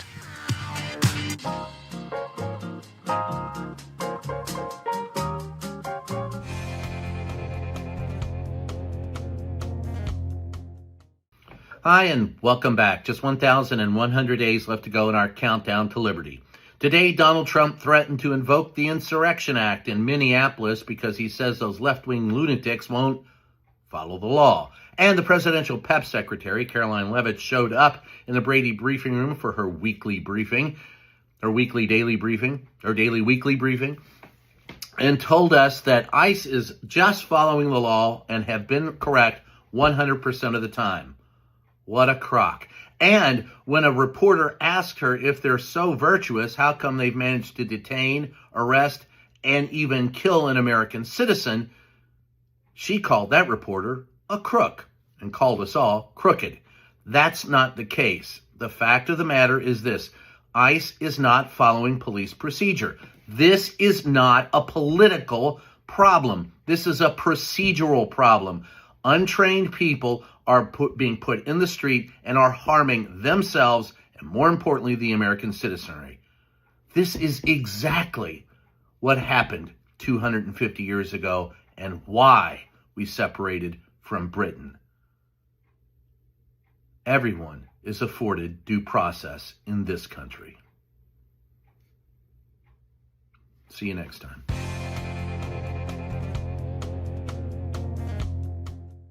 Hi, everybody. This is Bob Circosta, and it's time for another Bob's Best Buys. And today, we're talking about pain, something we can all relate to, right? Whether it be stiff joints, sore knees, or those everyday aches and pains. Well, now there's a way to help control the pain, and it's called Artrex, a cream that works. From the team at BioVed, Artrex is activated by Ayurveda, an ingredient that's been around for 5,000 years.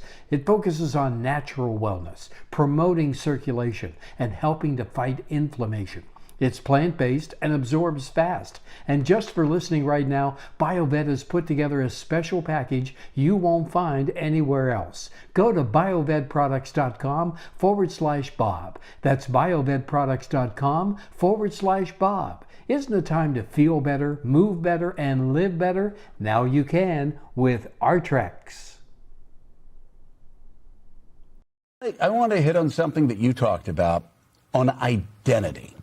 The word evangelical has been less now about faith, that what used to define my faith, than it has been about a political or a cultural identity. Tim Keller, a great preacher in town here who's passed, Tim said, I stopped using the word evangelical because it stopped being about my faith and started being about people's cultural identity. My tribe. Yeah, tribe. Explain that. Well, I know so many Christian folks today who don't feel comfortable using the word Christian because for so many it's synonymous with cruelty and hypocrisy. I mean, I think that the largest growing spiritual group in this country, it's not Mormons, it's not Islam, it's people raised religious and now consider themselves spiritual because they're so turned off to all the hypocrisy. And young people are not leaving religion because of Jesus or his teachings or because of God or Santa Claus or Noah's Ark. They're leaving because of the meanness, because of people who are religious authorities and political authorities who use Christ to get power and then legislate against his teachings and do not treat each other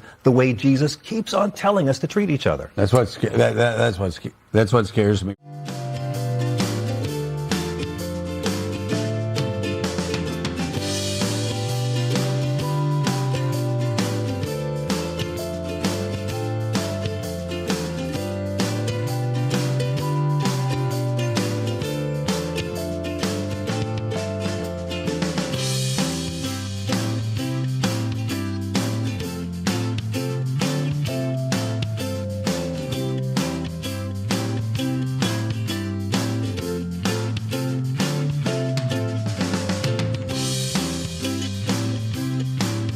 do not like ICE, and that is very different from what we saw during Trump's first term. Just take a look here. ICE's net approval rating. In Trump's first term, ICE, kind of lukewarm. You had him right there at a net approval rating of 0 points. Look at where we are today. We're talking about a negative 17-point approval rating. That is a 17-point drop from where we were during Trump's first term. Among independents, the number is even lower in terms of the net approval rating. Now, what is one of the big reasons why Donald Trump's net approval rating on immigration has gone down, Caitlin? Well, it simply comes down to this. Trump's gone too far in deporting undocumented immigrants. Look at this. Back in February of 2025, it was 45%. Now it's a majority of Americans, 52%, and that includes, Caitlin Collins, 56% of independents. The bottom line is this. ICE and Trump are losing the argument when it comes to the American people. They don't like this immigration enforcement, and it is costing Trump political points at this time, Caitlin. Goodness gracious. Great balls of fire. Overly dramatic CNN data reporter Harry Anton. Always hitting the nail on the head. Hey, hey, hey, look who's here.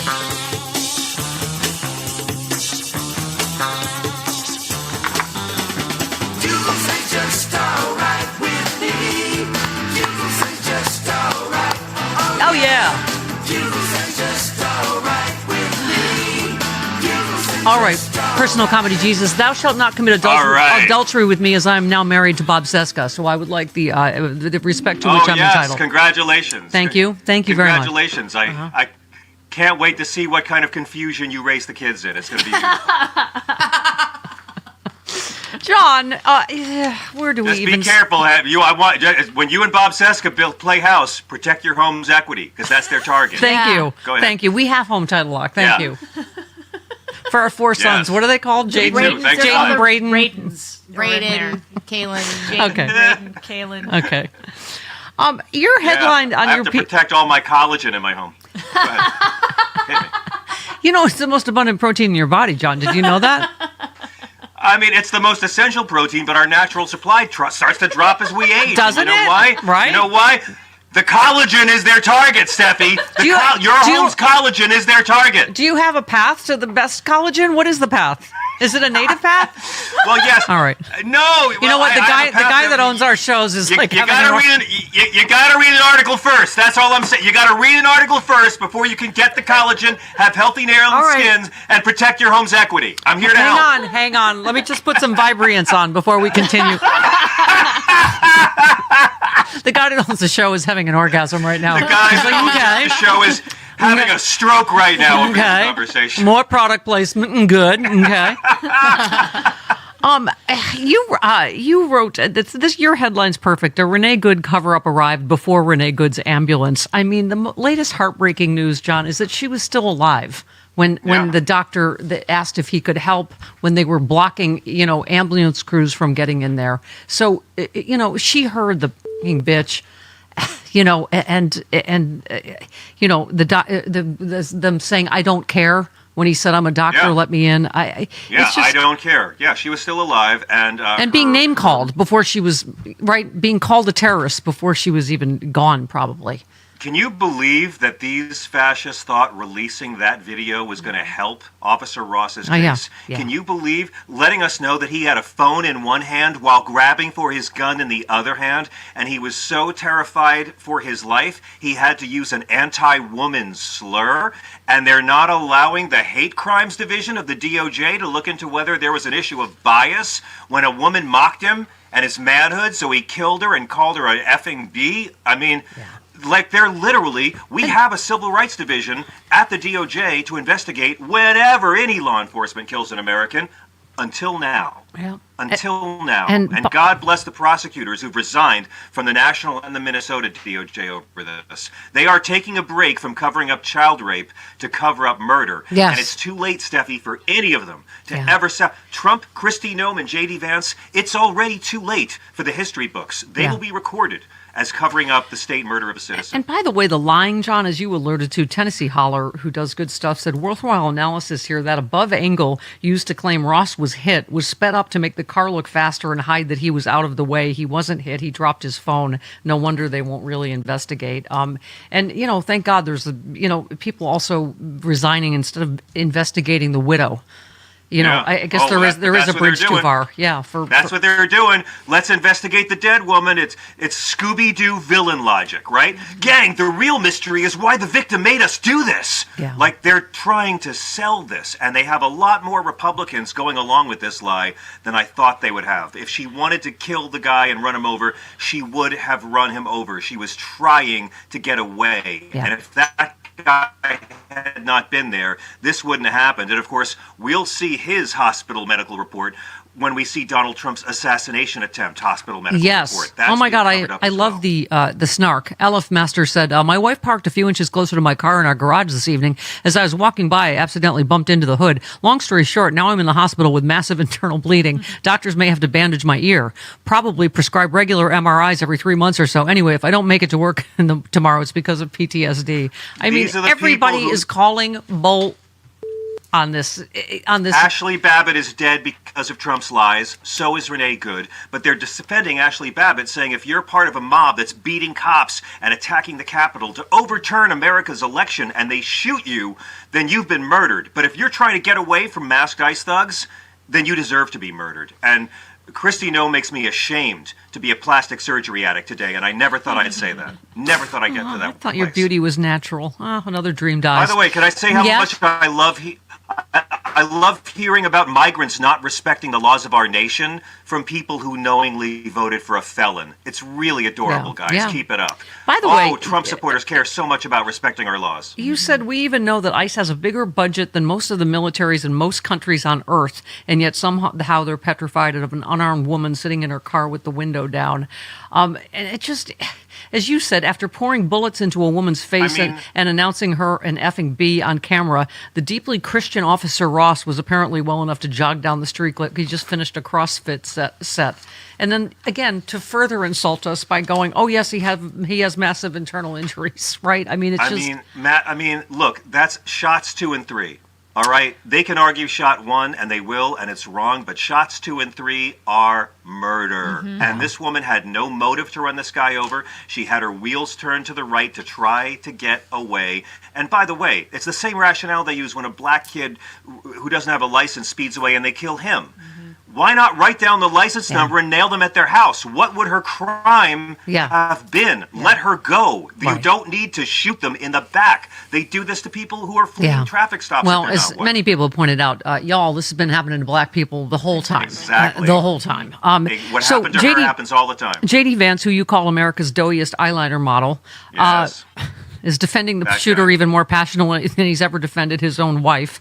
And you brought up something I'd forgotten. When he was confronted with the fact that he lied outright about Haitian immigrants eating dogs in Springfield, he admitted it. He said, that gets the media talking. I mean, they admit they're liars sometimes. They are racist liars. Right. Donald Trump got his first term with a racist lie about the first black president, and he got his second term with a racist lie about innocent Haitian migrants eating pets when the Republican governor, the Republican mayor, the chief of police all said it wasn't true, and the lady who reported her pets missing in the first place found her cat in her own damn basement. They knew it was a lie. They told it anyway, and they're doing the same thing now with innocent Somalis in Minneapolis. The story is not about welfare abuse in Minneapolis. It's about contractor fraud. The same kind that happens when governments outsource services but don't want oversight over private contractors, and they're trying to racialize a true crime that hurt migrants to blame migrants because they are racist liars.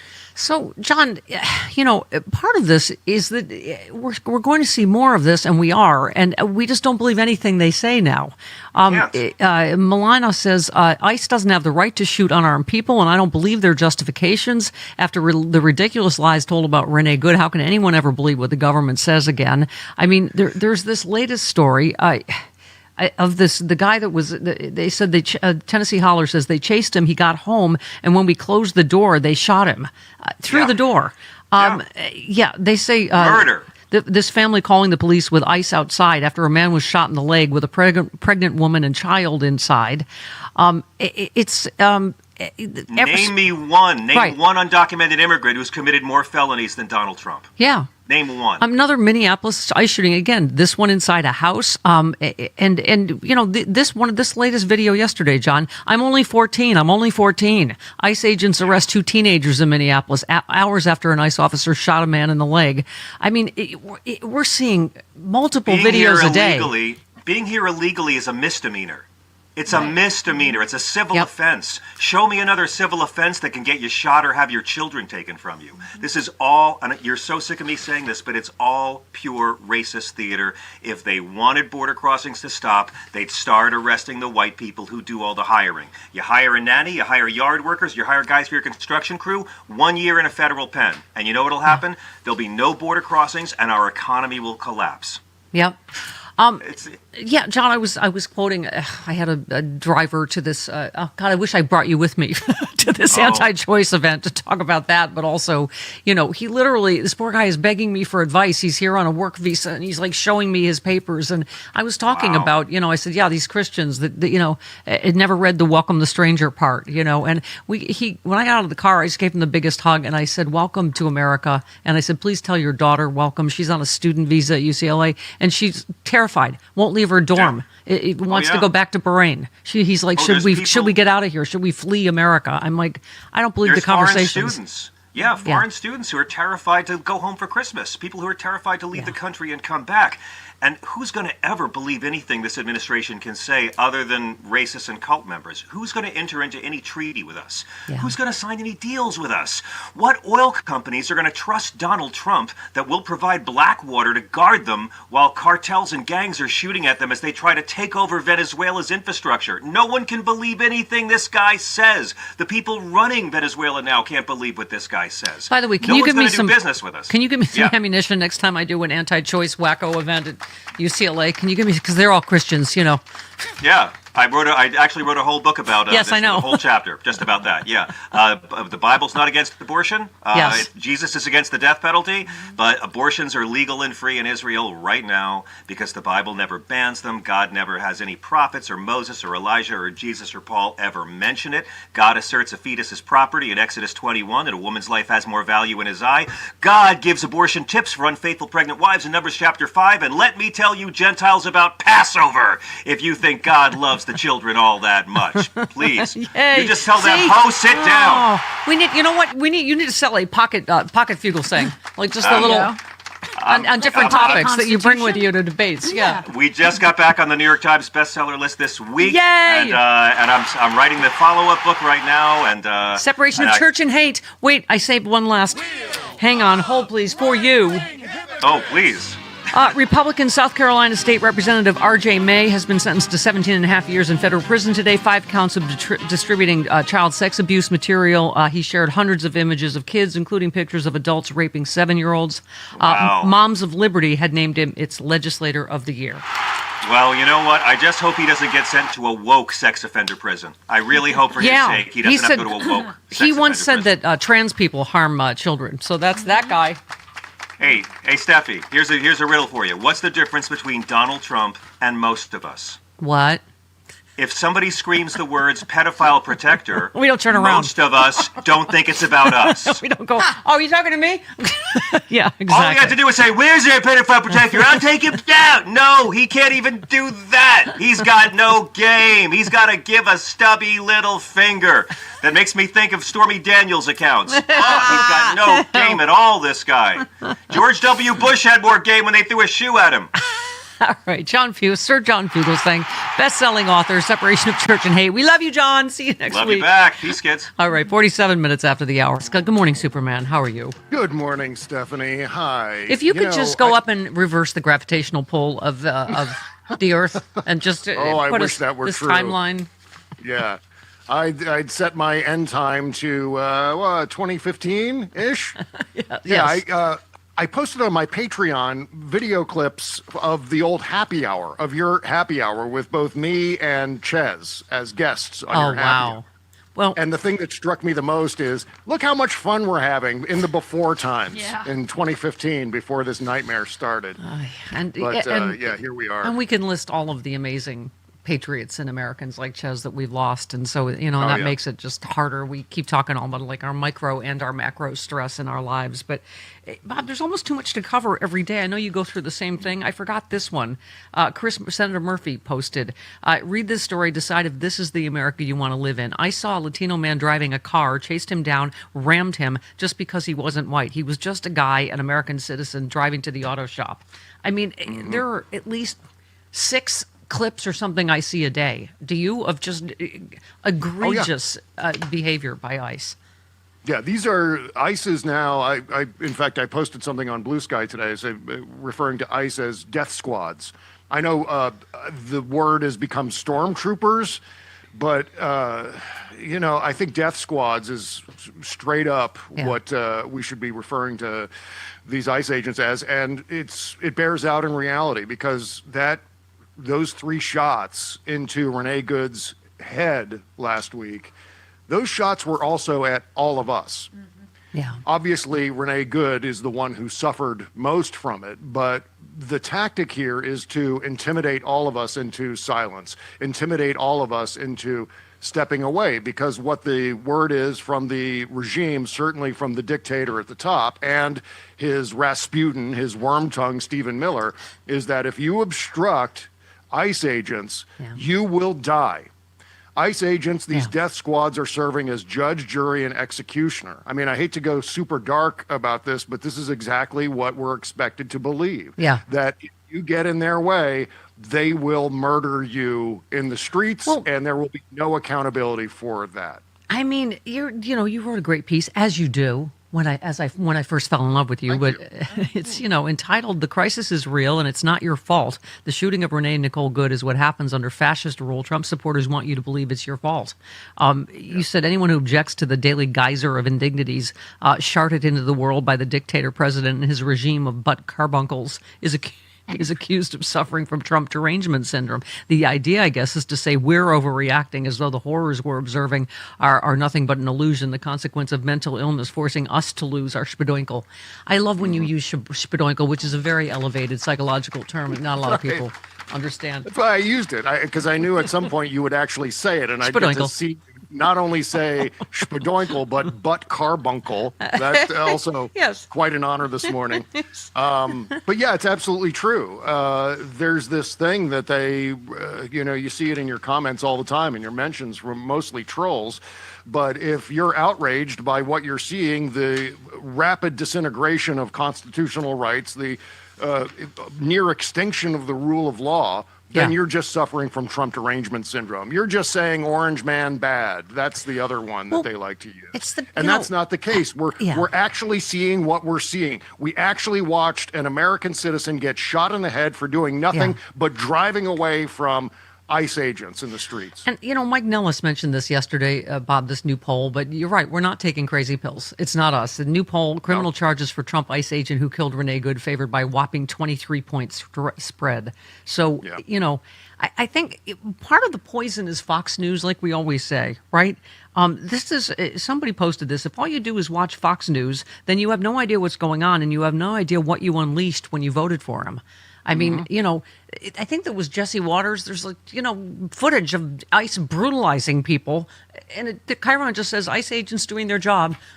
It's that's how you hypnotize. I don't know if it's half the population, but a good chunk of us. But that's why this poll is heartening. It was, do you think the ICE agent should face criminal charges for shooting the woman in Minneapolis? 53% said yes, 30% said no. That's your Fox News.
Separation of church and hate before I went to do that stupid anti-choice do your homework, event. young lady. Yes, all their talking points, right? Just like the abortions are legal and free in Israel. They are. They're big, Anyway, yeah, and just all the stuff in the actual Bible. God actually does give abortion tips. He does. God killed a lot of people and a lot of children. And my point to this crowd was about just this being the big government party now. And Robert Reich said, sending jackbooted thugs to invade American cities, unilaterally launching wars and plundering foreign nations, sending funding for states that, suspending funding for states that voted against him. Trump is the big government nightmare Republicans have always warned us all about, and yet they're silent. Exactly my point, right? They want to tell you what women can do with their bodies, who you can love, who you can marry. By the way, Jody, I don't know what happened here, but we were not alerted. Fox News tweeted, "Stop the madness. What we're seeing across the country are organized gangs of wine moms using Antifa tactics to harass and impede ICE agents." And Joyce White Vance said, "Remember to apply for membership in your local gang of wine moms as soon as you can." What? Where was my invitation? Do I have to? Can you be a dog or a cat mom like we are? Do you have to be a real mom? Don't see why We've got not. the wine part covered. Can't we come? Why not? God, I just had my leftist scum T-shirt printed, and now I'm an Antifa wine mom. And what was the liberal thing that is bad for women? Liberal women, white liberal women? White liberal women and their microphones. And, Right. Yeah. And something. And their problem with authority. Right. Yeah. Yes. Yeah. Okay. To which I say, you. Okay. Greg in Sun Valley. Hello. Hey, I'm here. Hello. Go ahead. Yes. Have you guys heard of Hunter S. Thompson or read Yes. Hunter S. Thompson? Yes. Gonzo journalist. Yes. Yes, and he wrote the greatest political presidential book ever, Fear and Loathing on the Campaign Trail, 1972. And it's on my bookshelf right here, and it's fun just to read a page from once in a while. Really teaches about history.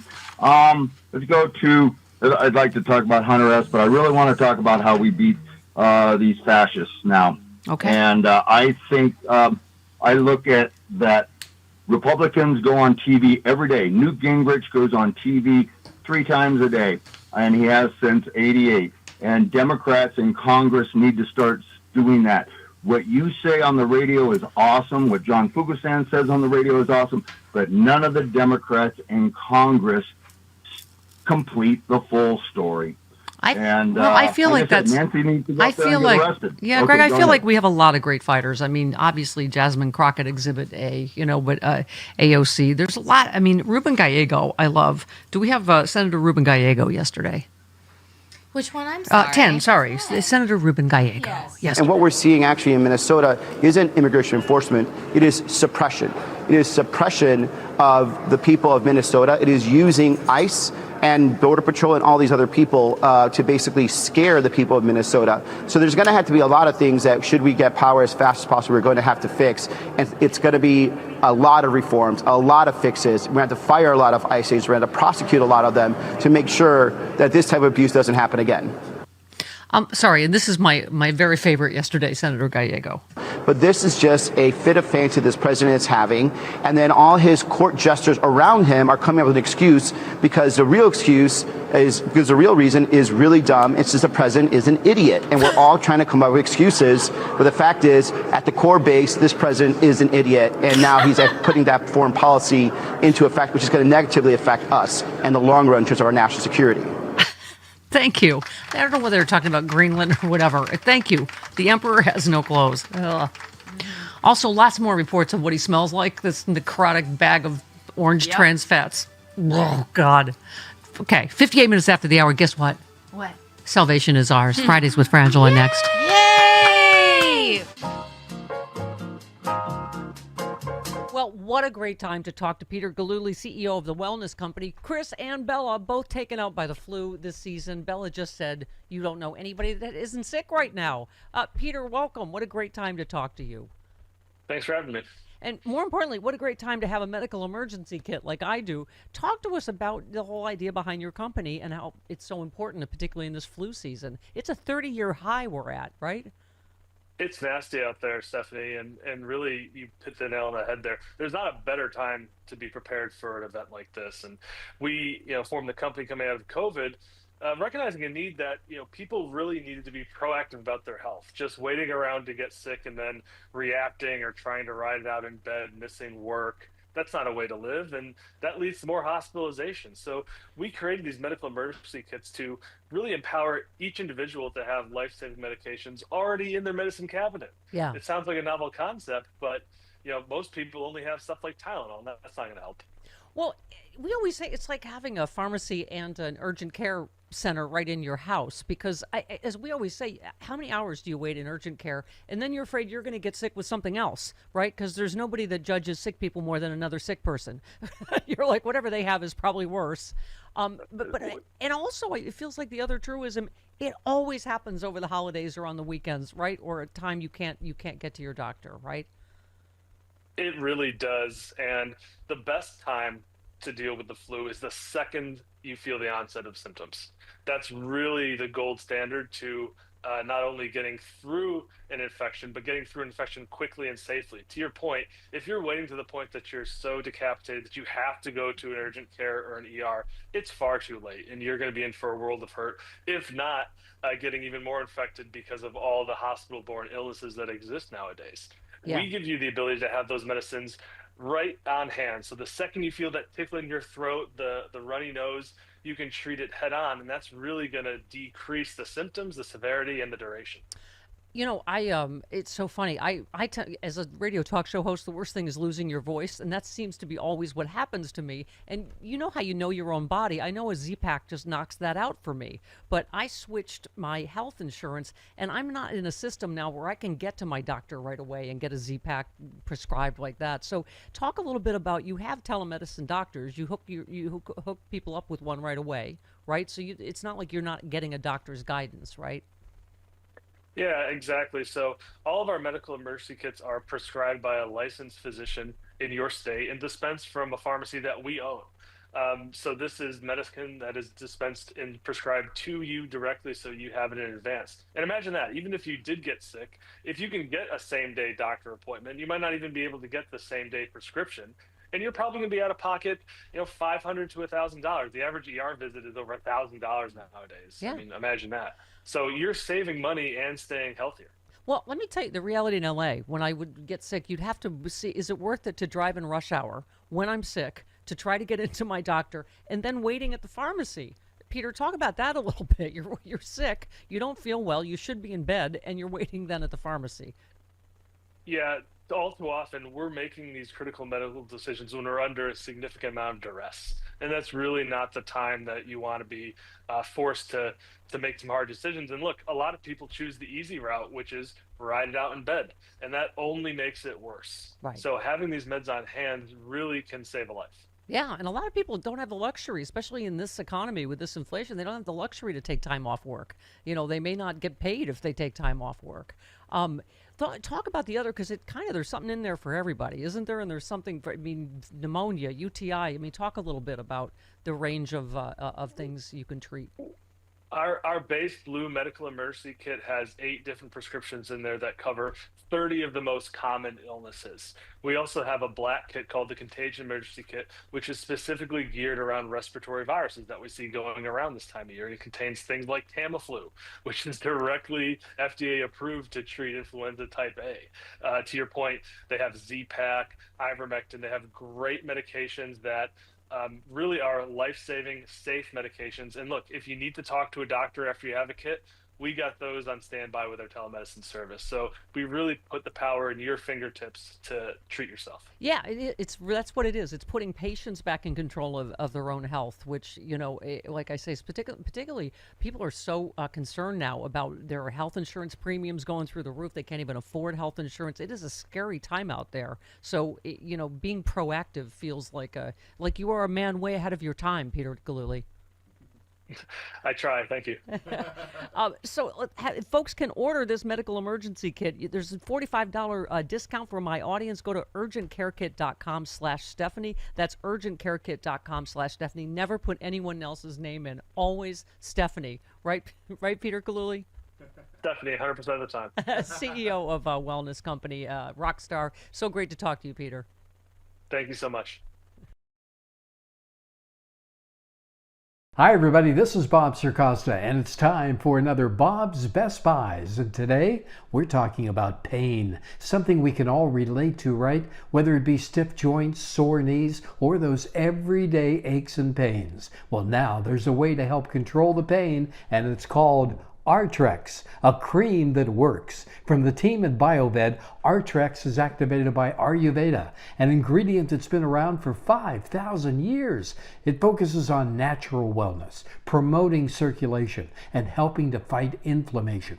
It's plant-based and absorbs fast. And just for listening right now, BioVed has put together a special package you won't find anywhere else. Go to biovedproducts.com/Bob. That's biovedproducts.com/Bob. Isn't it time to feel better, move better, and live better? Now you can with Artrex.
On a Thanksgiving turkey.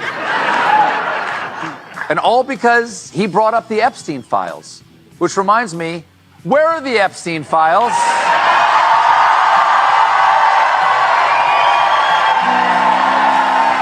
Where are they?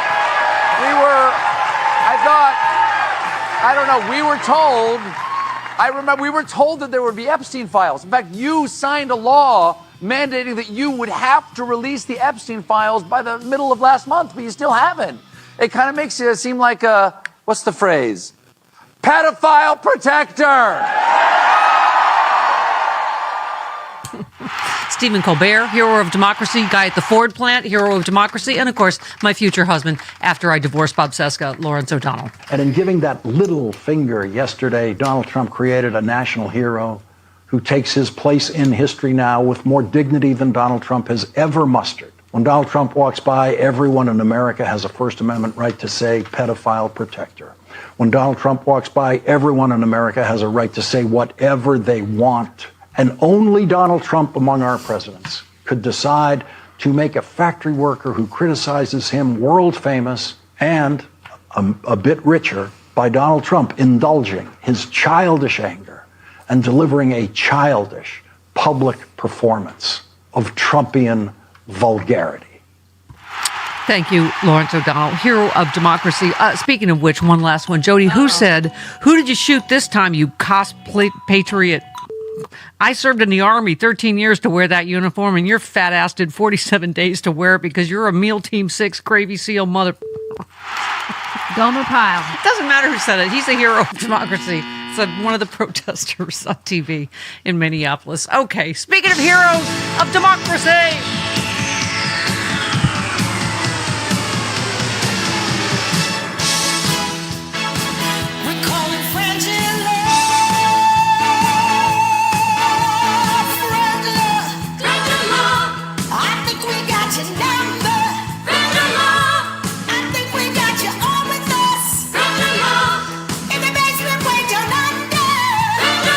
But you really don't remember. Was it so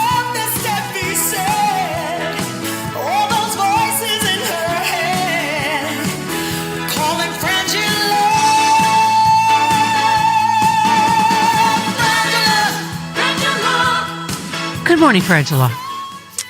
Good morning, TJ.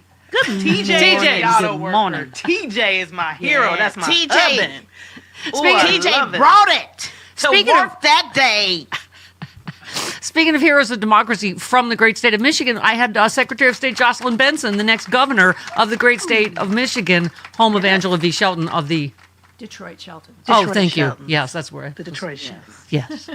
Not to be confused with them other shelters. I said there's something in the water in Michigan, right? That produces badass, amazing women.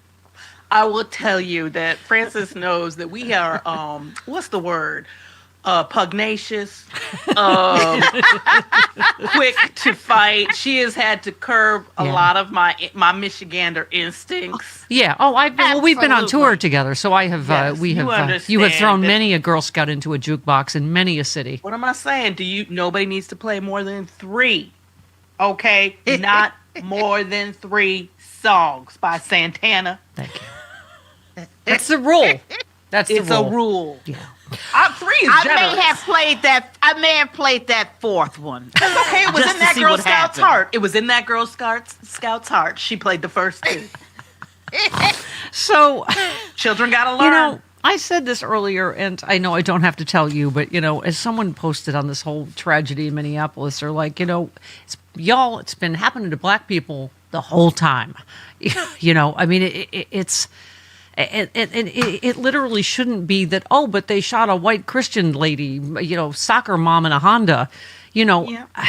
But I'm going to tell you something. I'll take it, Stephanie. If that's what it takes to get rid Me of too. qualified immunity, I will take it. Because whenever I hear them say on the news that it's procedure, it's not training to shoot into cars, I'm like, really? Tell it to that couple that we watched a video of a cop standing on the hood of their car and firing over 40 rounds into the car. Yeah. Like, this is, of course it's not new to us. Of course we've always been in an occupied state.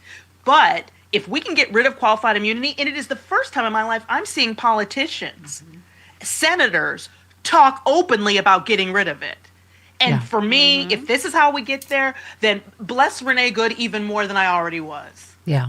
That's right. And for me, I also too, yes, and welcome the rest of America, because I had dinner with somebody who asked me this question 2 nights ago, and I said, I've been here since the 90s. Yeah, but welcome to the fight. Welcome to the resistance. That's So what you've I'm been saying. fighting. I've been on this wall since the 90s. But there's room for you. But There always welcome, has been. America. Yeah, there always has been room. Well, we've been saying it since the beginning. If this is on camera in the middle of the day, and like I say, a white lady in a Honda, imagine what they're doing to brown people when there's no cameras and nobody That's has a right. cell phone. Or what's going on with the people who are in detention? Oh, who we well, have no they're getting eyes on. killed as is reported this morning. One was apparently strangled. Where do I have that, Jody? I don't even know where. I don't know where it is. I can't keep track. Honestly, You know that's what, the reporting Stephanie? this morning. Is that the detainee was strangled by the guards. I need everybody in America to update their code, their understanding as to what this country is and what this country is about, okay? Because right now, today, we have more African American men in prison than were ever in slavery. Yeah, here it is. We have more brown bodies being out here in concentration camps. Yeah. Don't This is tell what this me. country runs on. We are at the hiding Anne Frank in the attic. We are at the show me your papers. We are at the camps portion. If you're not paying attention, this is Harry Sisson posted. Trump wants you to miss this, but a medical examiner has declared the cause of death for a 55-year-old man in an ICE detention center in Texas was homicide. He died via asphyxia. Witnesses say they saw guards strangle him. So don't tell me we're overreacting, right? I mean, That's right. And that's what I need to hear even from like Joe Rogan, who was sort of getting on the right tip. But Nicole Wallace the other day basically was like, he's just both sidesism. Yeah. She's right, because the reality here is acting like, what are we? Are we gonna take your paper? Are we getting your papers, Gestapo? Yes, we are. Yeah. It is happening. Yes, we They're are. going door to door looking for people to throw in prison to then murder. Yeah. This one, ICE unleashes onslaught of flashbang grenades and a chemical ammunition on unarmed Minneapolis protesters.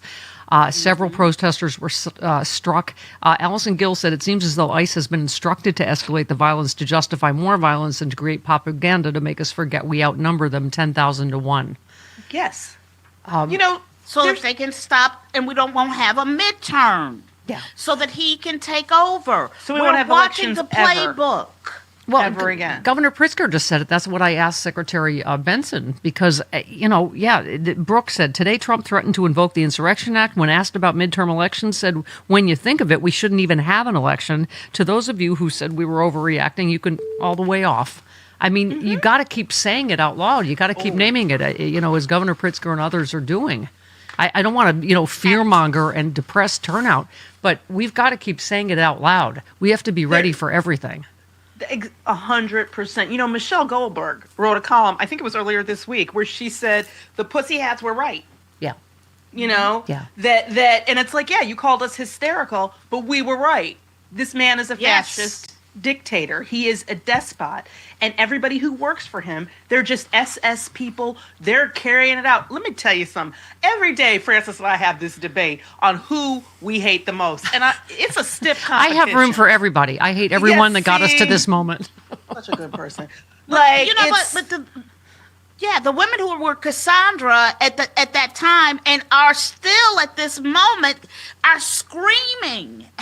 There are no nerves left. Yeah. Yeah. People, I've been telling y'all since the beginning, he won't go have no elections. And it's just the news gets more heartbreaking. I'm sure you heard this morning, Frangela, the reporting that Renee Good was still alive when the doctor, the physician asked, can he help her? And they said, no, I don't care. And when they delayed emergency crews getting to her. So she heard him say, bitch, after he shot her in the head. And I asked Glenn Kirshner earlier, that's got to be another crime, on top of the crime that they might have been able to save her. Yeah. I mean, The last thing she four times. The last thing she said was, I'm not mad at you. Yeah. Her family said, we want to thank everyone who's reached out in support of Renee and our family. The kind of unending care we've been given during this time is exactly what she gave to everybody. She has 4 siblings. According to the family, she and her wife were driving in their car with their dog after dropping off their child when they came across federal agents in their neighborhood engaged in an immigration action. The couple stopped to observe with the intention of supporting and helping their neighbors. That's what the other thing people don't understand. When they say observer, they're there to keep the peace, to make sure that people even on our side don't do anything rash to provoke anything. So they were there don't just have to provoke them. And they just lie about everything. They were stalking ICE all day. It was 9:30 in the morning. They just dropped their kid off. And they were like, oh, should we, stop and help our neighbors? Like everybody in Minneapolis just about is doing. These are Americans living their lives, doing their daily functions. If ICE hadn't been there, hadn't been the roadblock there, they would have went on with their lives. It is the insertion of the government and those actions that are making people unsafe. It is a logic problem. Yeah. Did you see the man who was at the protest? I think it was last night or the night before, maybe the night before, and he was walking away. They were protesting, and this reporter was asking him, have you protested before? He's like, no, I got to go to work in the morning. Yeah. This is crazy. Bella had added out all the F-bombs in that. Oh, my God. Are there enough Is there F-bombs anything left for what's happening Barely. in Minneapolis right now? I mean, it's absolutely, you can see that, you can feel the raw emotion. They are in a war zone. They are under attack by the federal government. So yeah, and we know, we've played Minneapolis a number of times. When you push Minnesota nice is not just a phrase. When you push those people, I mean, I swear to God, it's like watching the cast of Fargo, like being interviewed, like, oh God, I've never seen a flashbang before, but I'll take one from my neighbor. Like, you're like, these are the nicest people on earth. Like, leave them alone. And it's frightening. It's frightening. Absolutely frightening. And I think I want people to understand that this is the part where you get real black and you really understand, which is it doesn't matter what they do. She said, I'm not mad at you. She turned the car away. She was going idling, if at all. And the reality is They are going to lie about it. So they're always going to lie. And our job is to not listen to that lie and to keep peacefully protesting. But the reality here is there is nothing you can do in that moment. That all of the onus for decision making at that is on the person with the gun. That's it. Like, there was nothing she could have said. She literally said, "I'm not mad at you." In the comments, she wasn't yelling. Nothing. And it's lie upon lie upon lie. Like a week later, they're like, "Oh, we just realized he has internal bleeding now." The cop we watched bounce away from the car, still on the phone. From what? What I find interesting is that this is the time America has decided to question the police. Yes. And, I'll take and it. authority Yes. and question I'll take authority. I Yeah. will take it. Yeah. 100%. No, I know. With love. Yeah, I trust me. I feel your whole how African American people must feel. You're just like, oh, really? This is all new for you. I mean, and then they got there. The other lie, Bam Bondi, just because they have to lie about everything. Frangela is the 6 prosecutors who said, this is a bridge too far. We're not investigating the victim, the dead woman and her widow, right? And so Bondi said, we had 6 prosecutors who suddenly decided they didn't want to support the men and women of ICE. They came in and said, we want to resign. I fired them all. No, she didn't. They resigned. I'm going to tell you something. It's a group of toddlers. She said, bring it on. They won't be working for Donald Trump and the DOJ. Good riddance. I mean, it's the typical, like, you can't quit, you're fired. Right. That's why they quit, because they don't want to work for Donald Trump.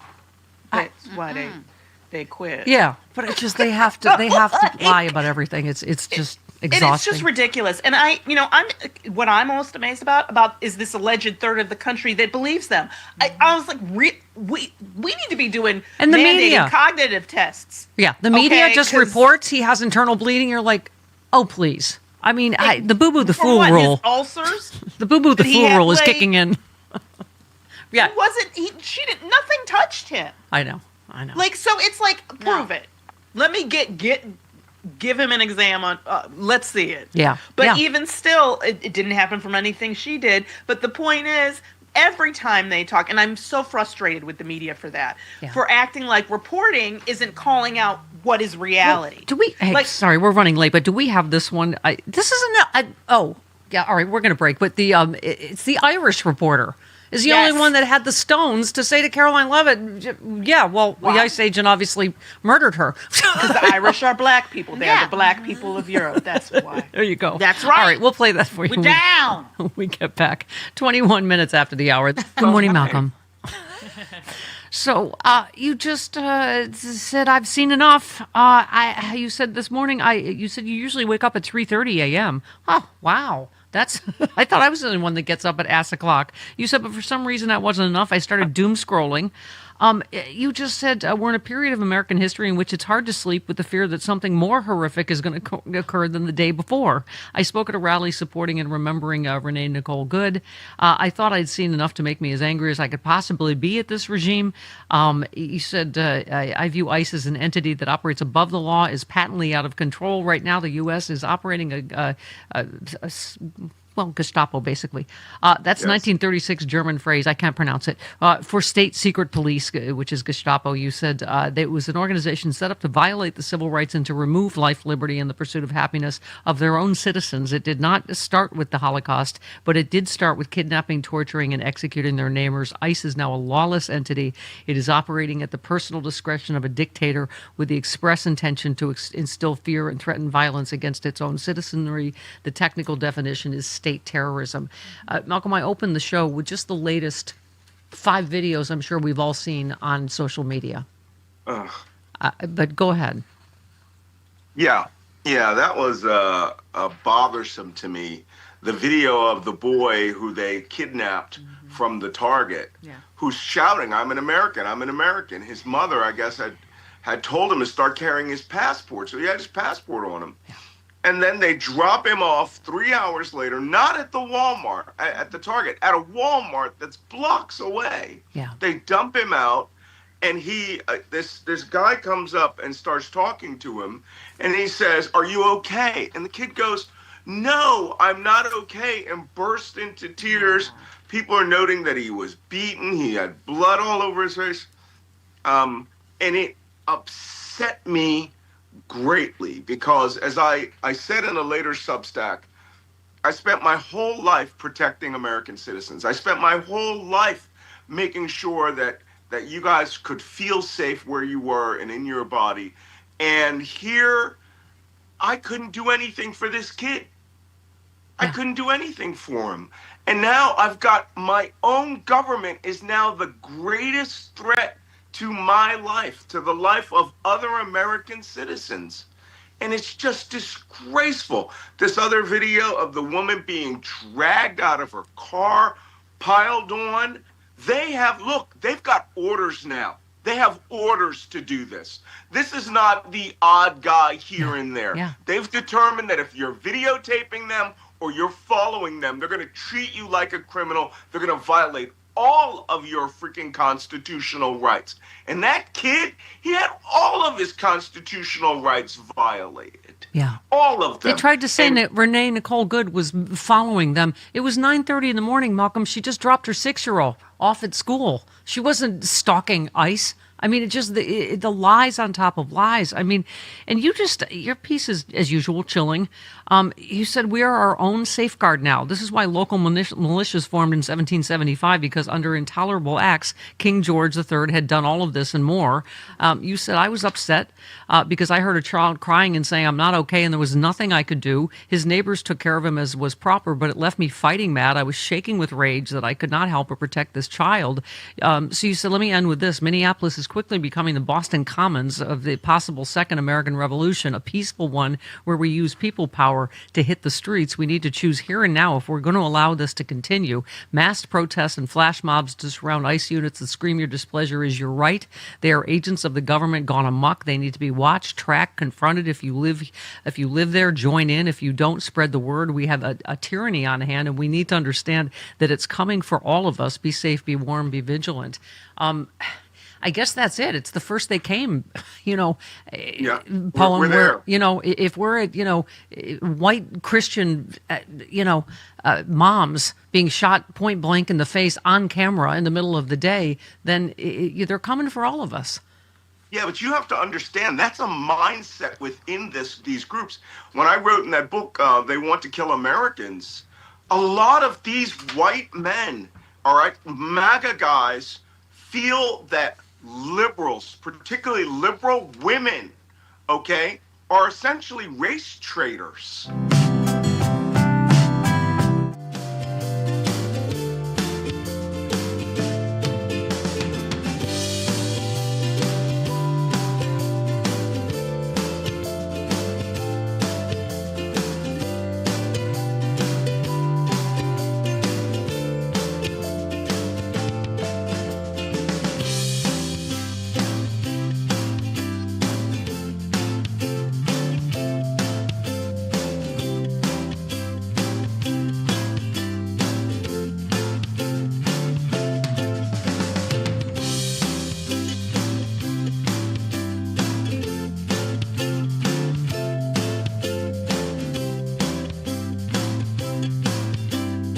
Francis Callier has confirmed. I was not sure, but Irish and black, same thing. Same thing. This is Same thing. Same thing. It's an I'm Irish. It's an Irish reporter doing what all the mainstream media should be doing with Caroline Levitt. Why was Renee Good unfortunately and tragically killed? Are you asking me my Yeah. opinion? Because an ICE agent acted recklessly and killed her unjustifiably. Oh, okay. So you're a biased reporter with a left-wing opinion. What do you want me to do? Yeah, because you're a left-wing hack. You're not a reporter. You're posing in this room as a journalist. That's good enough. And it's Yeah, that's a left-wing hack opinion that someone was slaughtered in broad daylight on video that we all saw. We have allowed these people to Wow. to act like there's an opinion about reality. Right.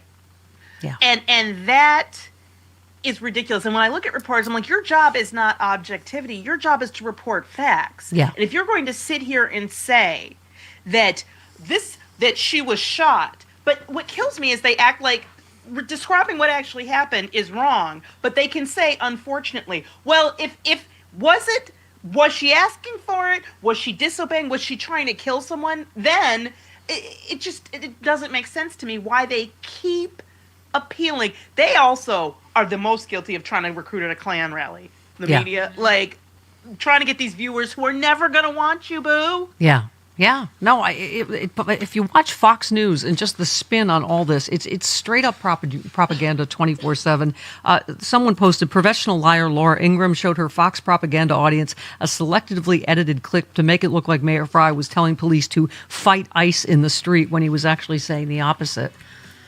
I mean, that's part of how we got here. How we get out, we'll talk about next. 29 minutes after the hour, Fridays with Frangela. Hey guys, this is Tara Devlin for the Political Voices Network. This is America, right? We don't do... The night he's arrested, he gives the judgment of nations, also known as the parable of the goats and the sheep, where Jesus lays out his specific marching orders. And they are, you take care of the poor, you take care of the sick, you welcome the stranger, and you're kind to those in prison. Nothing about how much money you give your church, nothing about how much you hate Muslims, nothing about how mean you are to migrants or trans kids. You cited Matthew 25, 31 through 46. A few times in the Bible where Jesus says, this will get you to heaven, this will get you to hell. Matthew 25, 31 through 46 is when Jesus says to the disciples, oh, you want to be with me in heaven?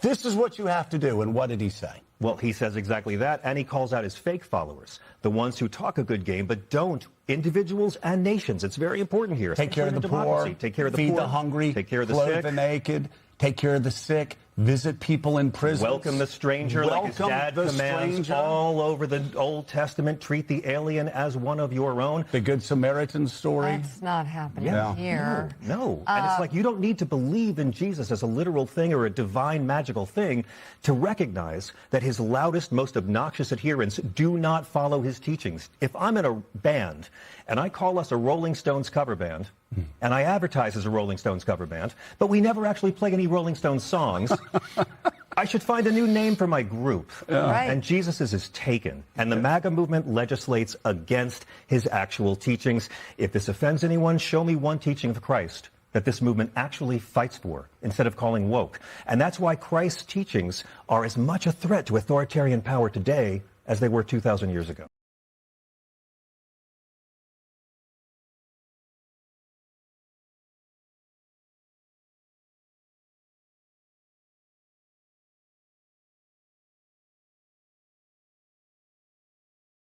Hey guys, this is Tara Devlin for the Political Voices Network. This is America, right?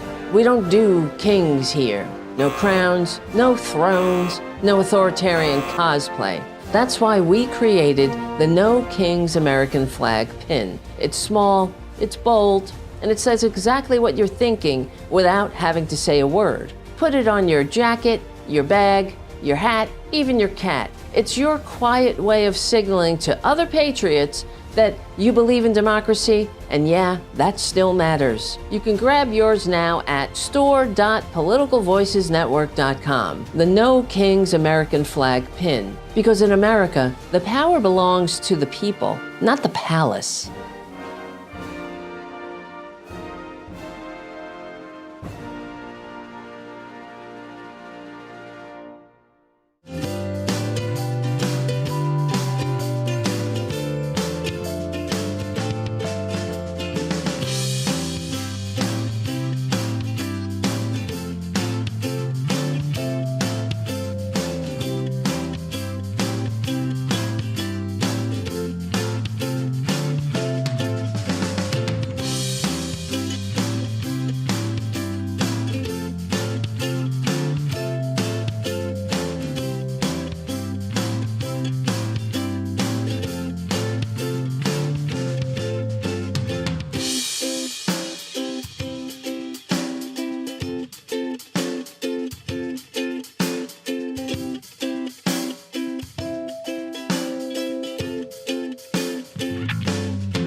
Governor Walz and other Democrats who are demeaning law enforcement to sit down and have a cup of coffee with an ICE agent or a Border Patrol agent. These are great, patriotic men and women who have families, who put on the uniform every day and are following our nation's immigration laws at the direction of their bosses and again, at the direction of the law. They are simply trying to enforce the law. And the Democrat Party has demeaned these individuals.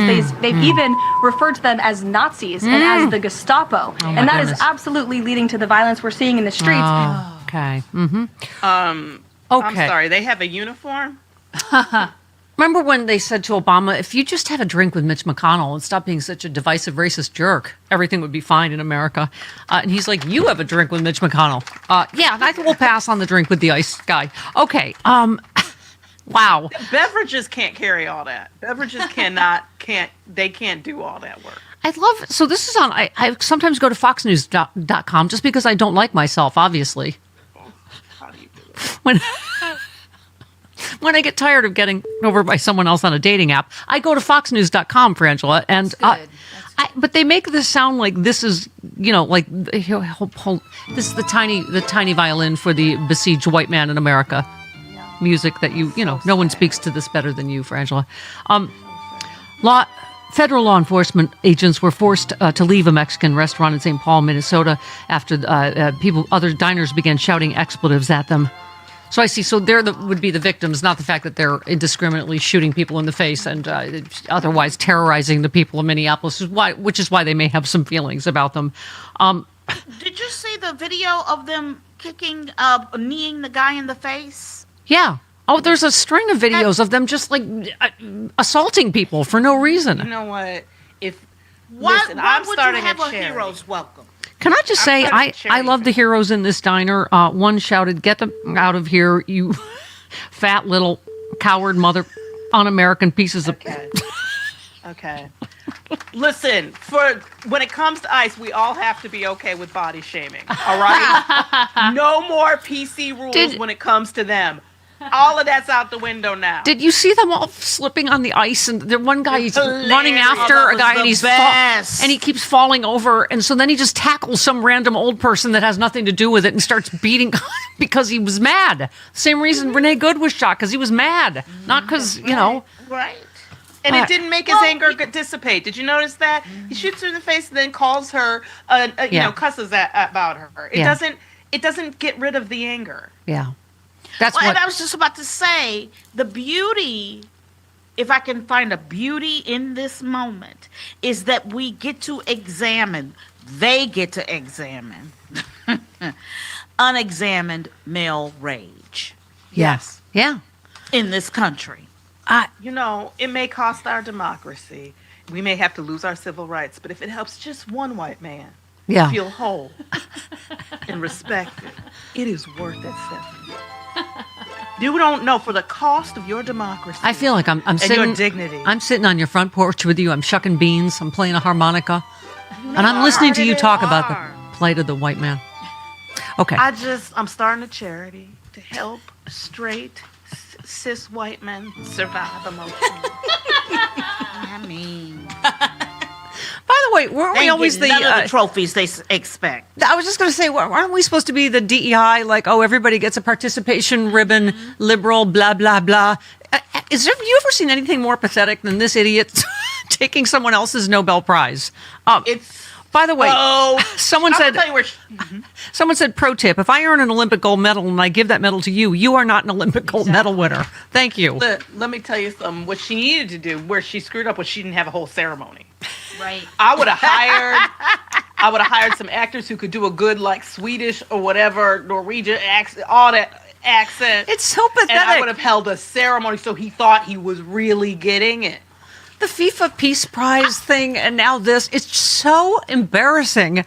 Andy Ostry said, imagine being so small, so weak, so insecure, so craving attention, affirmation, validation, recognition, credit, respect, honor, praise, that you beg 24/7 for a prize that you're not awarded because you don't deserve it, and then someone else gives it to you as a bribe, and you actually act as if you earned it. So pathetic.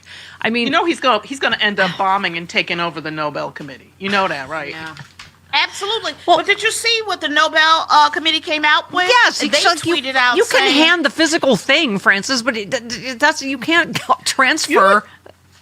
You know what kills me about it is that Donald Trump really does think that had they not given it to her, he would have gotten it. Right.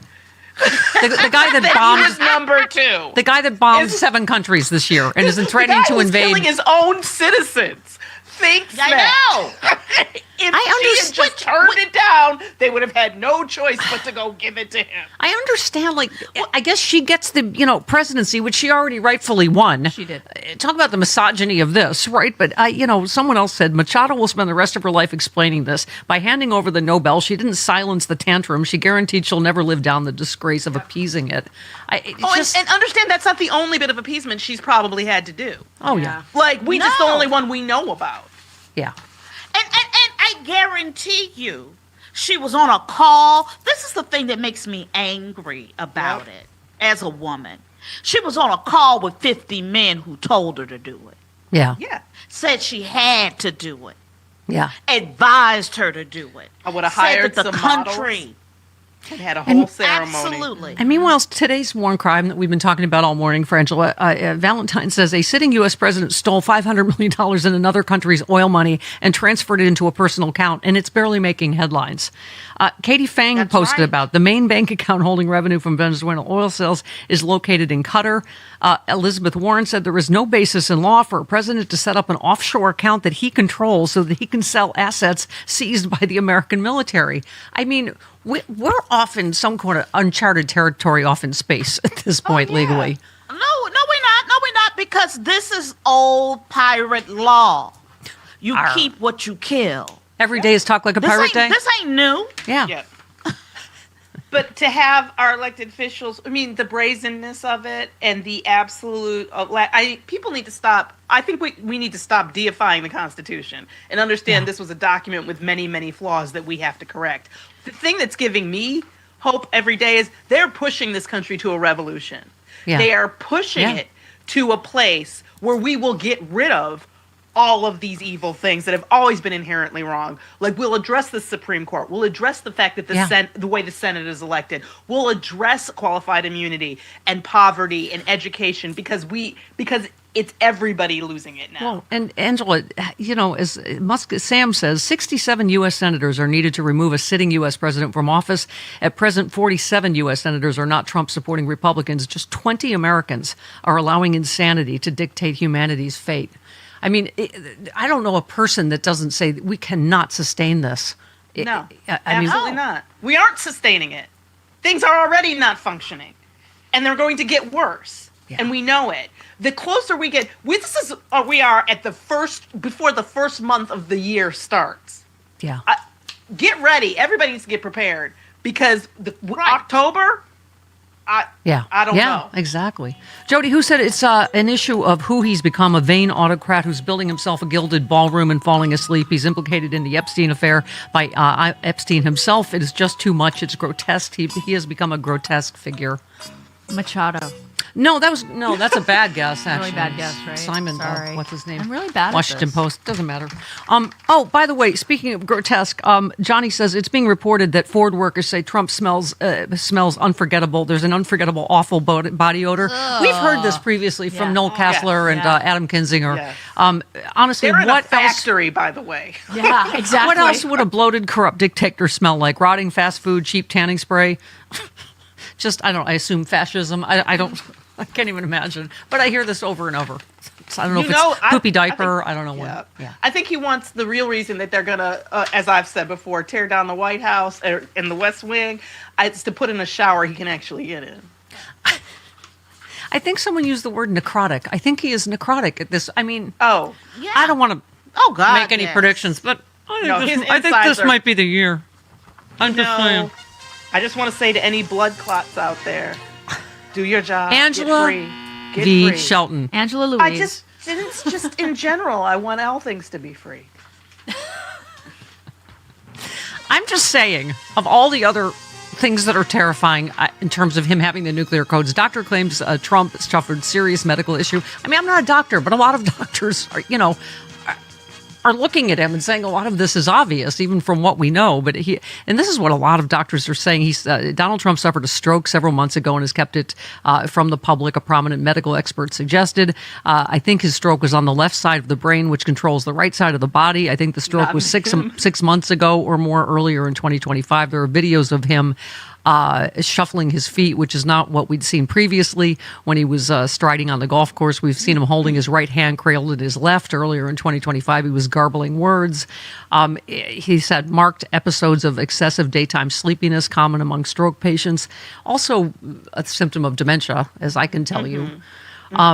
Trump gingerly descending the steps of Air Force One, gripping the banister with his left hand despite him being right-handed, consistent with having had a stroke on the left side of the brain. Another doctor, Dr. Reiner from CNN, right, who was Dick Cheney's cardiologist. I mean, that guy did a good job, you got to say. Yeah. I mean... Suggested that Trump should undergo a new medical evaluation following an odd moment in the Oval Office. And he was talking about him falling asleep on camera with multiple people around multiple times, like almost every time now he's in public, right? And they're talking to him. Right. It's Right, not directly like they're to him. showing a film. Right, right. They're talking to him. Right. He said the president seems to be struggling with excessive daytime insomnia or somnolence. You did that. It's a sommelier. Sleepiness. He's a sommelier. Yes. Somalians. He's a sommelier who is no, he's He's not. got some nice wine for Repeatedly falling asleep with a dozen people surrounding you is not normal. It needs to be evaluated. I mean, it's just They giving him a cognitive test every 20 minutes. I know. and This an is MRI, what I mean, a preventative MRI, right? like, it's ridiculous. I just think his insides are just... first of all, he's never had some sort of left brain controlling the right brain. There's no control in that head. Yeah. So one last one. Dead Letter says, in the end, he will have stolen 13 years of our lives, destroyed our friends, our families, other relationships, destroyed a 250-year-old empire. And that's why you never let a malignant narcissist have power in politics and work in your personal relationships. I can testify to that one. Having just barely survived a malignant narcissist, liar, fraud. I mean, we keep talking, Frangela, about the micro and macro stress we're all under all the time. All day long. And speaking of families, Renee Good's father is MAGA. Yes. It voted for Trump. I mean, Of course.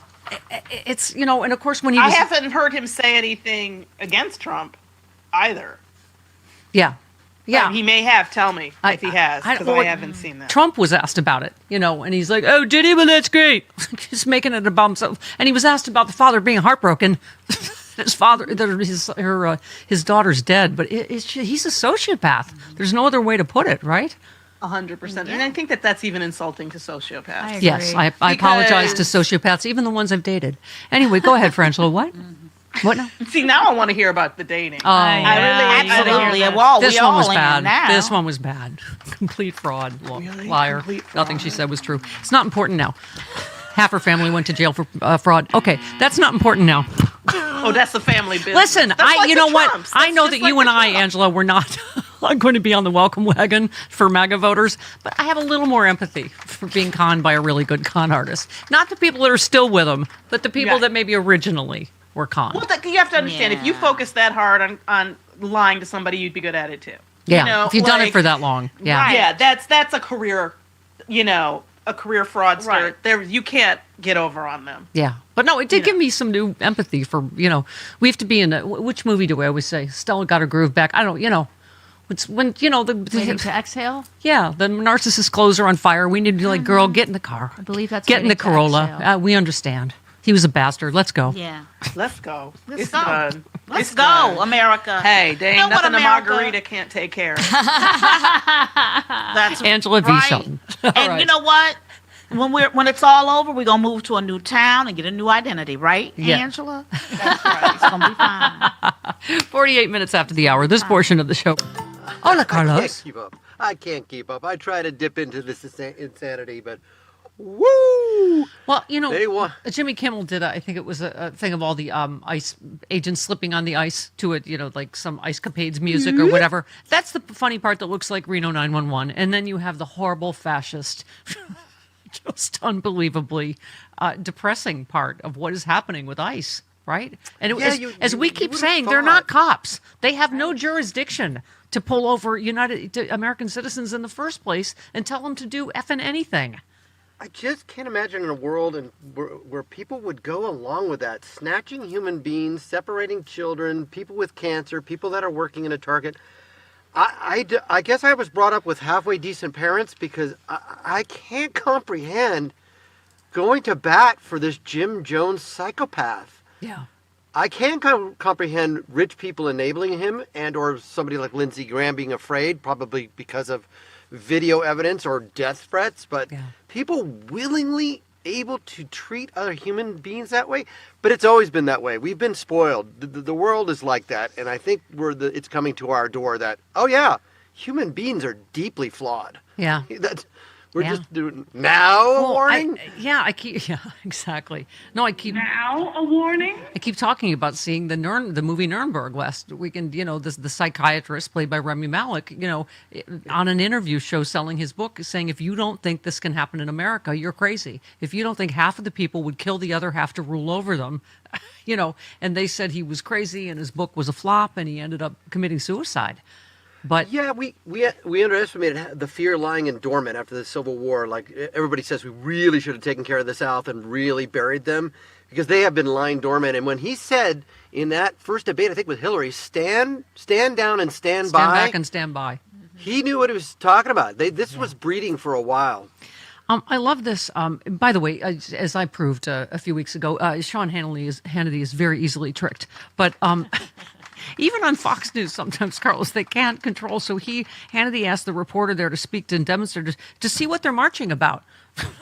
Because, I just don't think they get the amount of anger in this country. So they stopped one protester, and it was a young guy that, it's just, when anybody gets taken off their talking points at Fox News, you can feel the panic, right? He said he swiftly condemned ICE over its disgusting actions in the city. I think he said, I think it's absolutely abhorrent that they're kidnapping people. I'm disgusted that they murdered an innocent human being. And yeah, the entire thing just absolutely abhors me. This has to stop immediately. I'm sorry, but how dare you go on? Seth Meyers said, I'm sorry, but how dare you go on Fox News and state such a normal, reasonable opinion? If you keep this up, the president's going to be so sad he'll walk over to the window and never come back. But that's when they try to form people's opinions on Fox News, when you can see that we can all see the same video, right? Yeah, if you were in front of the car, if you were truly in front of the car and shot the driver, that car would continue forward and run you over. It doesn't make sense. Yeah. So he was smart enough, I will say smart enough, to at least step to the side. The angle of the first bullet is on the lower right-hand, left-hand side from her perspective, coming in at an angle. He was not in the path of the car. Otherwise, if he shoots her, and her he wheels were she turned runs away. him over. Yeah, exactly. Senator Warren on this. Senator, how you doing? Would you vote for any proposed ICE funding increases for ICE? Not without more restrictions on ICE. This is an agency that is out of control, and if we don't get some restrictions in place, they're going to put more and more American citizens at risk. Yeah, and Senator Bernie Sanders. I am very worried that ICE is becoming a domestic army for Donald Trump. Yep.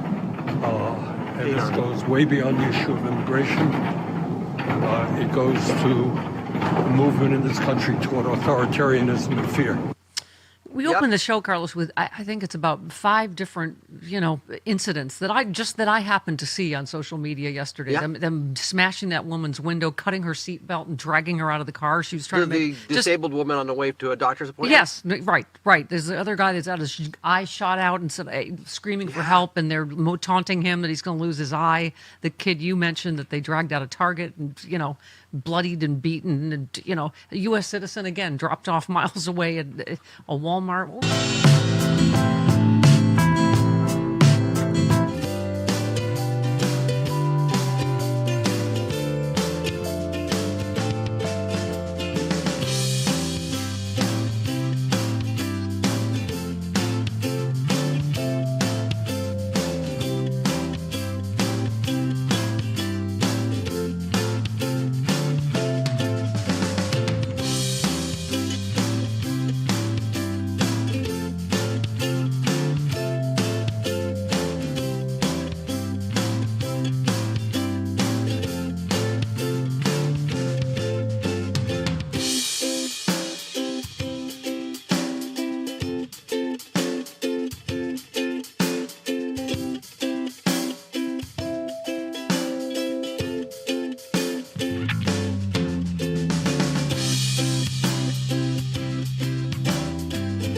latest dating nightmare horror story. But you know there's a happy ending, as AI Wikipedia says I am now married to Bob Seska. Right. So, yes. That's wonderful. Political commentator Bob Seska is married to Stephanie Miller, host of the Sexy Liberal Podcast Network, where his show airs. While his wife is not named in the snippet, their relationship is public knowledge as she hosts his show. Oh, I also host the Bob Seska Show. I think you and host I am a show Mrs. Bob because Seska. of the Sexy Liberal Podcast Network. I think that's how it's supposed to. It's it's true because it says it right here. Political commentator Bob Seska married to Did Stephanie you Miller. write that? Did you write that, Stephanie?